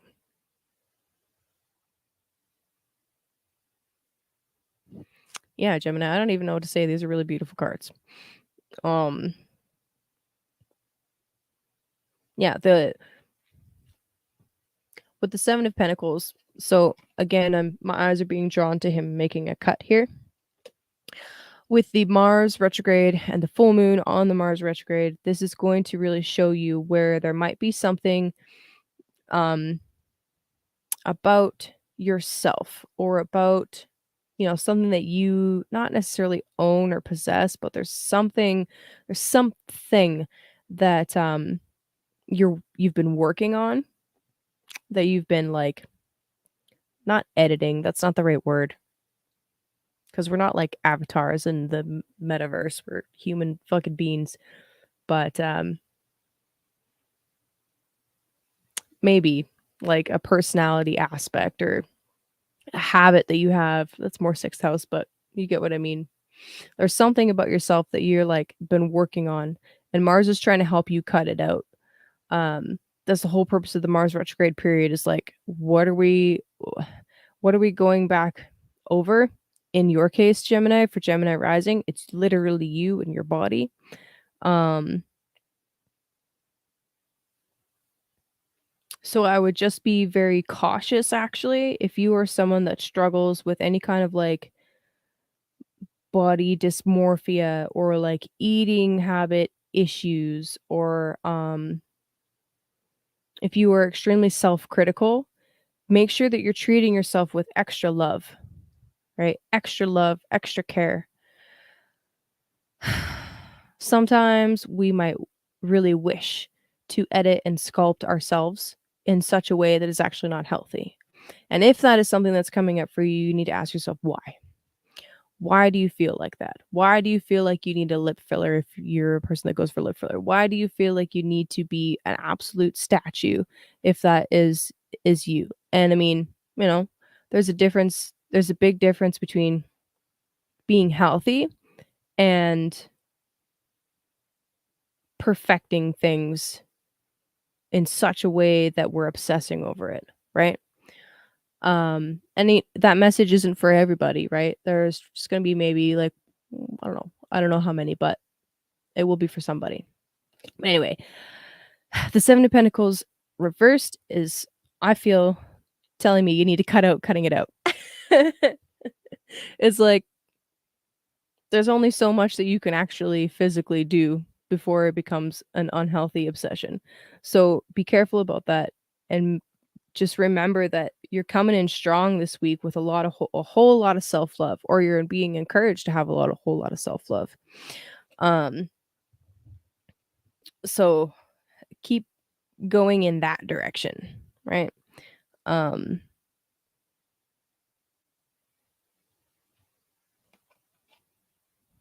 yeah, keep going in that direction towards the love, towards the love. Um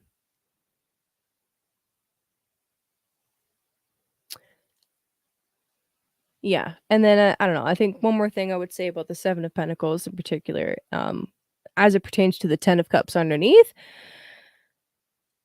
is again, what are you doing physically, and is it sustainable? Is it something that you can keep doing for a really long time?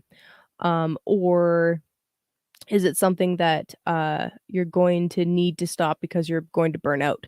So if you feel like you're getting burnt out, um, you know, assess really assess what your priorities are, and like what's going to help you build towards the long-term dream. And what are your dreams, Gemini? What is it that you want to achieve?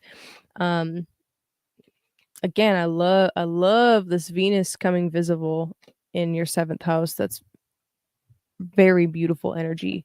So embrace that, love that energy, and allow yourself to receive love as much as you give it. Yeah? Okay.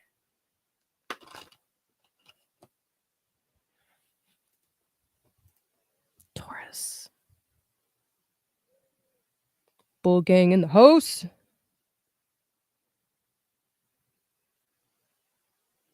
Bull gang in the house.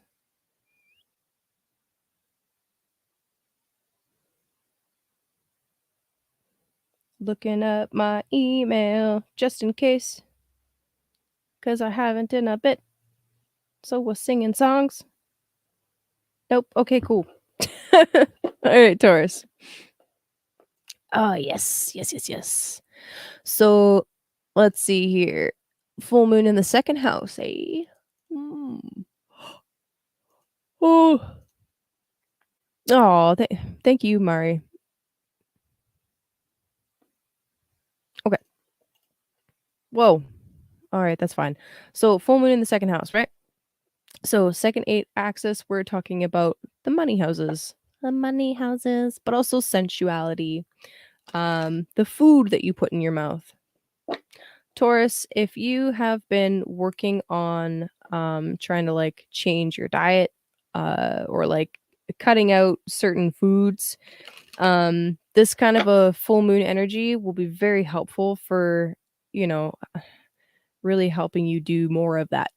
Um and it's kind of it's interesting how that ties into what I was just talking to Gemini about, right? Like why? What's the motivation there? Um Is it health? I hope it's health. Anyway, um how this pertains to, let's go through a couple of second house themes, right? So second house can be money, right? Resources. This is um an excellent moon to be looking at budgeting, all right? And what do you need to maybe cut out of your budget, right? Mars, what do you need to cut out of your budget to help you achieve some of your longer term goals as far as like saving goes? Um, so that can be one really helpful thing that this full moon can do. Um, or a helpful way to help move the energy anyway. A helpful way to help move the energy. God damn it. I'm bringing a thesaurus next time. um, let's see. If we're talking about possessions in a more general sense, then this could be very helpful for encouraging you to get rid of certain things that need to go. Like decluttering spaces, right? Also, um, Venus showing herself and being reborn in the eighth house is super auspicious, right? Eighth house is generally a not a very fun house, right? But Venus is a protective figure. She's a protective energy. So her being rebirthed in the eighth house is kind of like a boon or a blessing. It could quite literally be some kind of money, because eighth house is often other people's resources, or like inheritances or like loans or something, some kind of money showing up out of nowhere that like you didn't expect. That's the key with the eighth house. It's unexpected. It doesn't necessarily have to be money. It could be something else, right? That's just the first and most easy and obvious example. Um, yeah.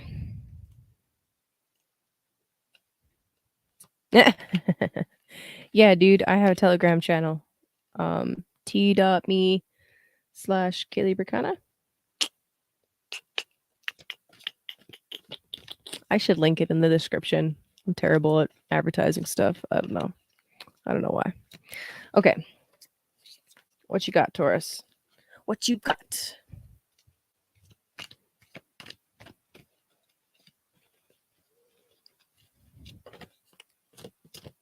Wow.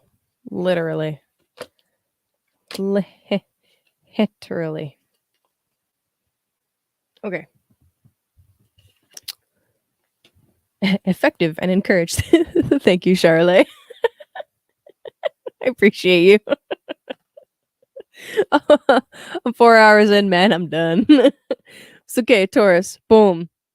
Ace of freaking Pentacles. What was I talking about? What was I talking about? I was talking about drinking some water. Thank you, Stacy. Okay. So you've received this gift. What are you going to do with it? What are you going to do with it? That is the ultimate question. The other cards you got are the Sun, reversed, and the Three of Pentacles, reversed. Underneath the deck, Justice. All right. So, have you ever received something and then realized that it was going to be leveraged against you? This doesn't. eh, It's like, yeah, it's a blessing, but there's strings attached. I'm not seeing this in the astrology. I'm just picking it up from other situations in my life currently, but also yeah, maybe the cards too. So anyway, I don't know. I love the Ace of Pentacles coming out. That is just like literal confirmation of what I see with the astrology. So that's really cool.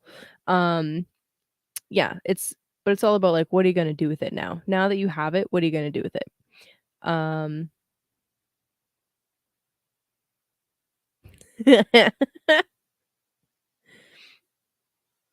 yeah, it's all good, buddy.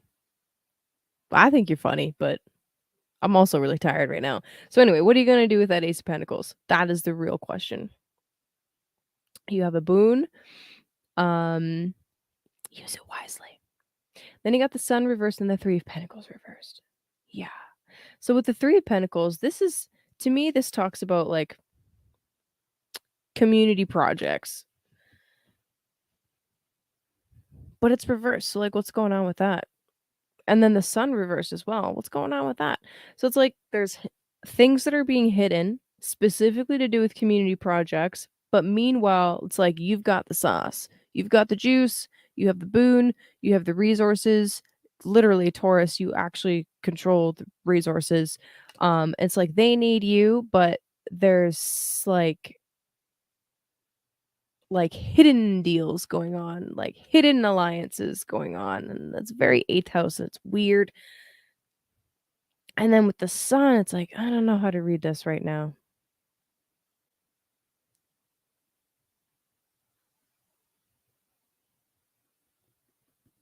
It's like you need to shine a light on some kind of situation. You need to illuminate some kind of situation, or things are being just intentionally hidden and intentionally. Well, that'd be more like the moon. Feel the need to consult my book for this one. I haven't done that in a while, eh? It's been a while.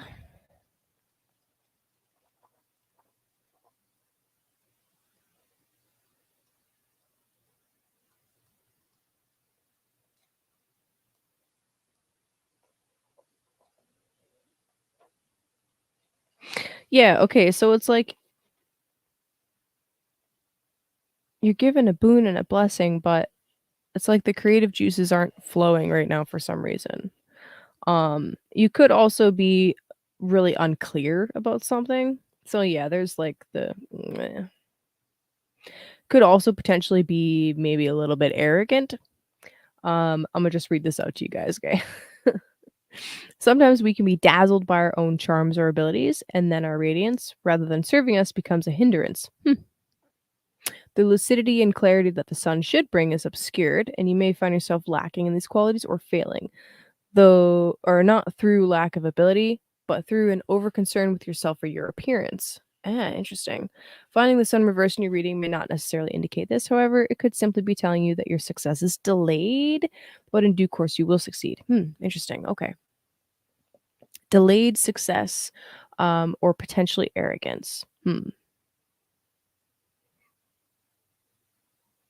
Or just not seeing something clearly.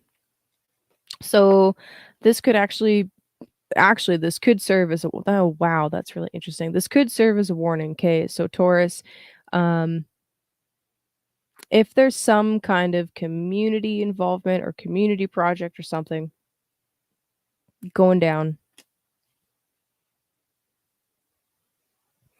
maybe you need to wait a little bit to see how it starts to play out before committing. Um, yeah, nice. Thanks, buddy. It could also be that like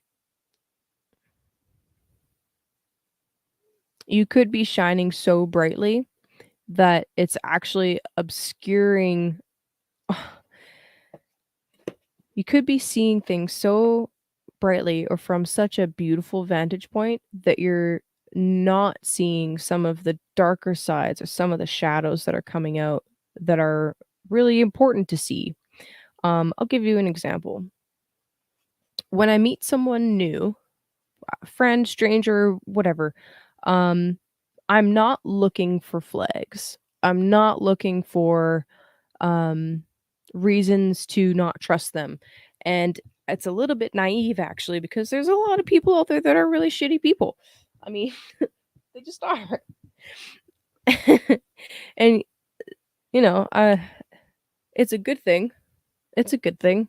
I mean, um but it can put me in a dangerous situation, right? If I'm not paying attention. Um or if I'm willingly blinding myself, right? So Taurus, be aware, especially if you're wanting to build something or join a team or a group of people. You have needs, you have things that are important to you.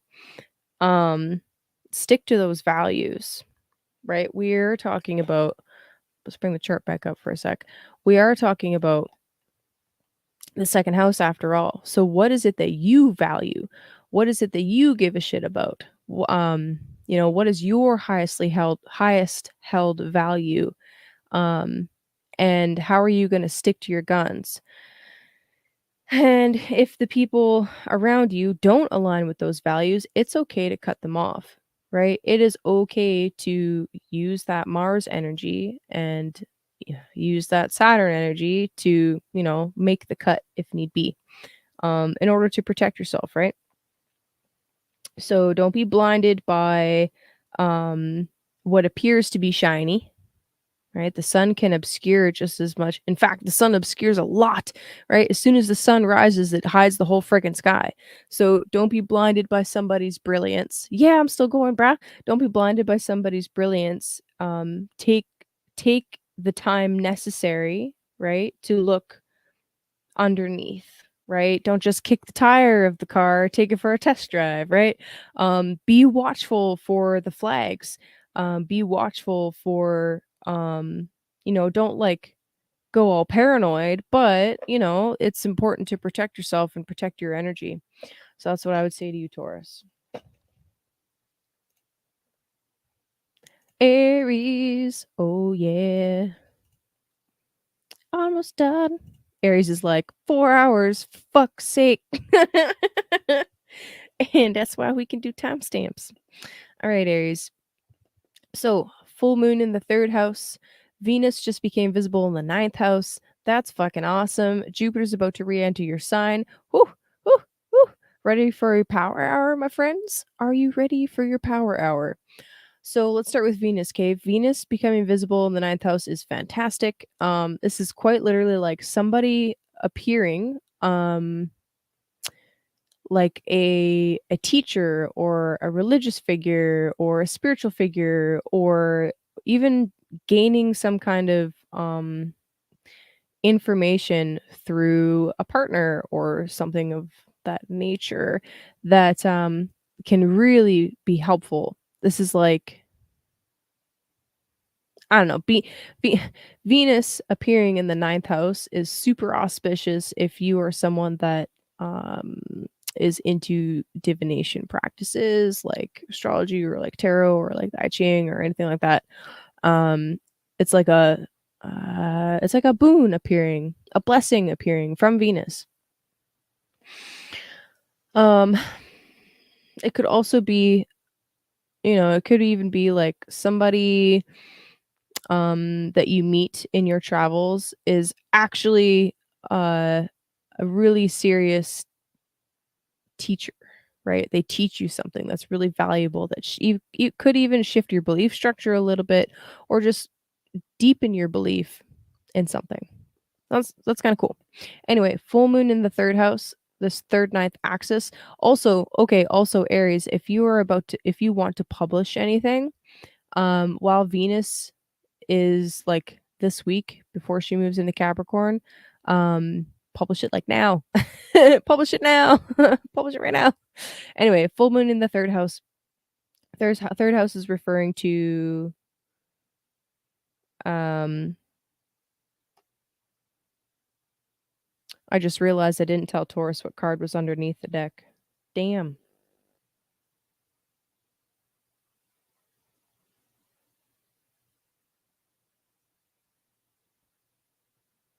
But it's okay. I inadvertently talked about it anyway. All right. So anyway, third house, we're talking about short journeys like around the neighborhood or into like neighboring towns or whatever. Full moon with Mars. If you're going to go on any kind of a journey, any kind of like, driving this week at all, just be a little extra cautious and don't speed. Okay. Just don't speed. Um, I mean, whatever, do what you want, but I wouldn't recommend it. Uh, driving's fine. Just, keep your eyes on the road, right? We are in winter for the northern hemisphere. Uh, the roads are absolutely garbage up here. um, like it snowed again today. And there's ice and snow and yeah. Ugh. Um, but yeah, because of the nature of Mars, especially Mars in retrograde in the third house, just be extra cautious while you're driving. Um, this can actually really be helpful for going different places. It can be helpful, right? Because Mars brings like energy, right? It's like stepping on the gas pedal. But that's also why you got to be careful about, not driving recklessly. Because Jupiter is a little more reckless, but Mars can be reckless too. Anyway, if you are wanting to learn something new, um, this is a fantastic time to start any kind of studies, to start or even be wrapping up some kind of studies, um, or developing some kind of skill that you have. And in fact, there may even be some kind of situation that comes up this week that you need to use your skills. And this is interesting because this is you, this is Mars in the third house. So this full moon is directly affecting you very much. So yeah, you may need to literally engage with people on the full moon. And by engage, I mean like verbally engage, third house speaking, or through writing. You might be pulled into some interesting conversations. So, yep. I deserve a patience medal. I love you, Chance. You're the best. Oh, are you? Fuck yeah, dude. Brah. Okay. Telegram's where it's at. I don't post a lot in my channel, just little bits here and there. All right, Aries, what do we got for cards for you? Chance, you're doing so good. Love you, buddy. Oh, man.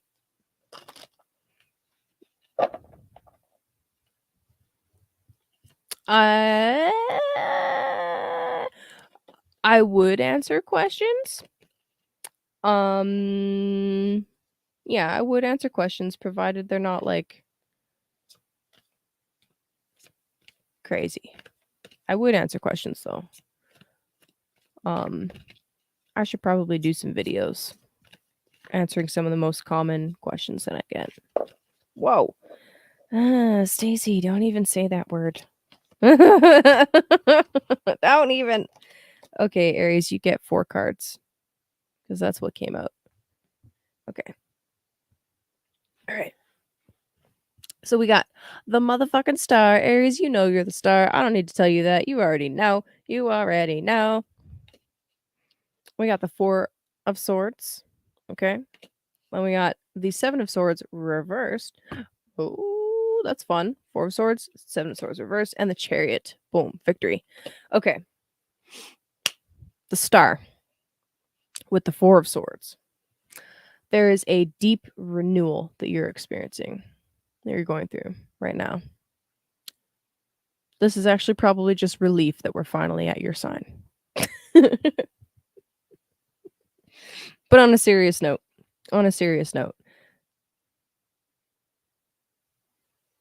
this is a lot of air energy, actually. This is a lot of air energy. I actually feel like through some kind of meditation or rest and focus on trying to get renewal, that you're going to see through somebody's bullshit. 7 of Swords is often associated with someone trying to pull a quick one. Whether it's you or whether it's somebody else, doesn't really matter. Somebody's trying to be clever, trying to be witty, trying to, sometimes is associated with thievery or just hidden intentions, right? But it's reversed. So it's kind of like being able to see through it um, and avoid some kind of situation with somebody because you take a little bit of a time out to think about it, rest a bit, to tap into your higher self, to, you know,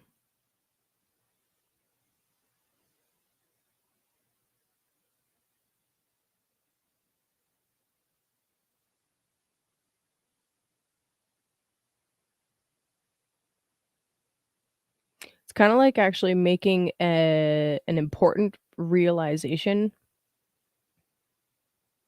And that actually matches the energy of the full moon with Mars, making an important realization, coming across an important piece of information. Don't spill it. Keep it to yourself for a minute. Sit on it. Think about it. Maybe even pray about it or whatever you need to do. And then dealing with it and addressing whatever it is that you realized, right? Then I love the chariot coming out. It's like, boom, victory. Ta-da! I did it. Uh, that's fabulous. So with the Mars retrograde, right? Mars being in Gemini, this is the duality, polarity, twin energy. And I love that the chariot is she's taking the twins and she's like harnessing both of their powers. And we're at 11 in the chat right now. And it's 11 right now, 11 o'clock. It's 11:16. But so she's taking these two dueling energies, the two different energies, and she's harnessing them and making them go in one certain direction. She's conquering that bitch. It's victory. It's a card of victory. Underneath the deck, we have the Five of Cups. The Five of Cups is suggesting that, there might be some kind of loss that you may go through as a result, right? Especially if you catch somebody in the act of doing something that's shady, right? Then the Three of Swords underneath that. Fuck.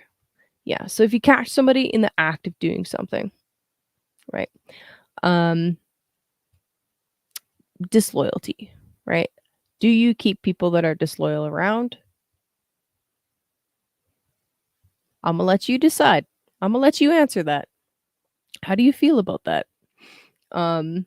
Whether it's friends, whether it's a lover, whatever, if somebody is crossing boundaries, then you need to decide how you're going to deal with that, and it might not be emotionally pleasant, but it will be necessary.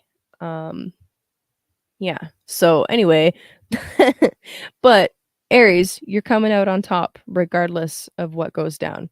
In the end, there's some beautiful energy here and you'll be fine. Uh I'm loving the chariot energy at the end to wrap it up. Like, I didn't mean to take 4 cards, but that's just how it happened. So it's like the star and the chariot are bookending these. Um, wow, that's kinda cool. I'm also kinda just looking at the star card right now. She's got the 2 vases, right? Or urns or whatever the fuck they are. One's being poured back into the water, and one's being poured onto the land. And it's like choosing what you wanna feed with what. And just kinda the image that came to my mind while I'm looking at this is like, this is the friendship or the relationship that you wanna keep, and this is the friendship or the relationship that you don't need to keep or don't want to keep, and that's the one that you're pouring back into the water, and it's like, you know intuitively if you let go of this, it will be replaced, and it's going back into, whatever the waters are, right? Whether you're letting go of a like, literally someone's dying, right? They're going back to join the all, right? In the end, new energy will come up to replace it, right? When there's death, there's life. Always. There's always somebody that comes in to replace the energy that leaves or that's pushed out or kicked out.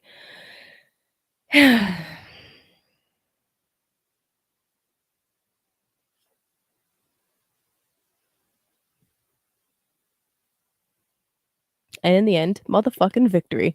Okay, boom, done. There you go, Aries. Love you guys. Mm, word. Okay, my friends.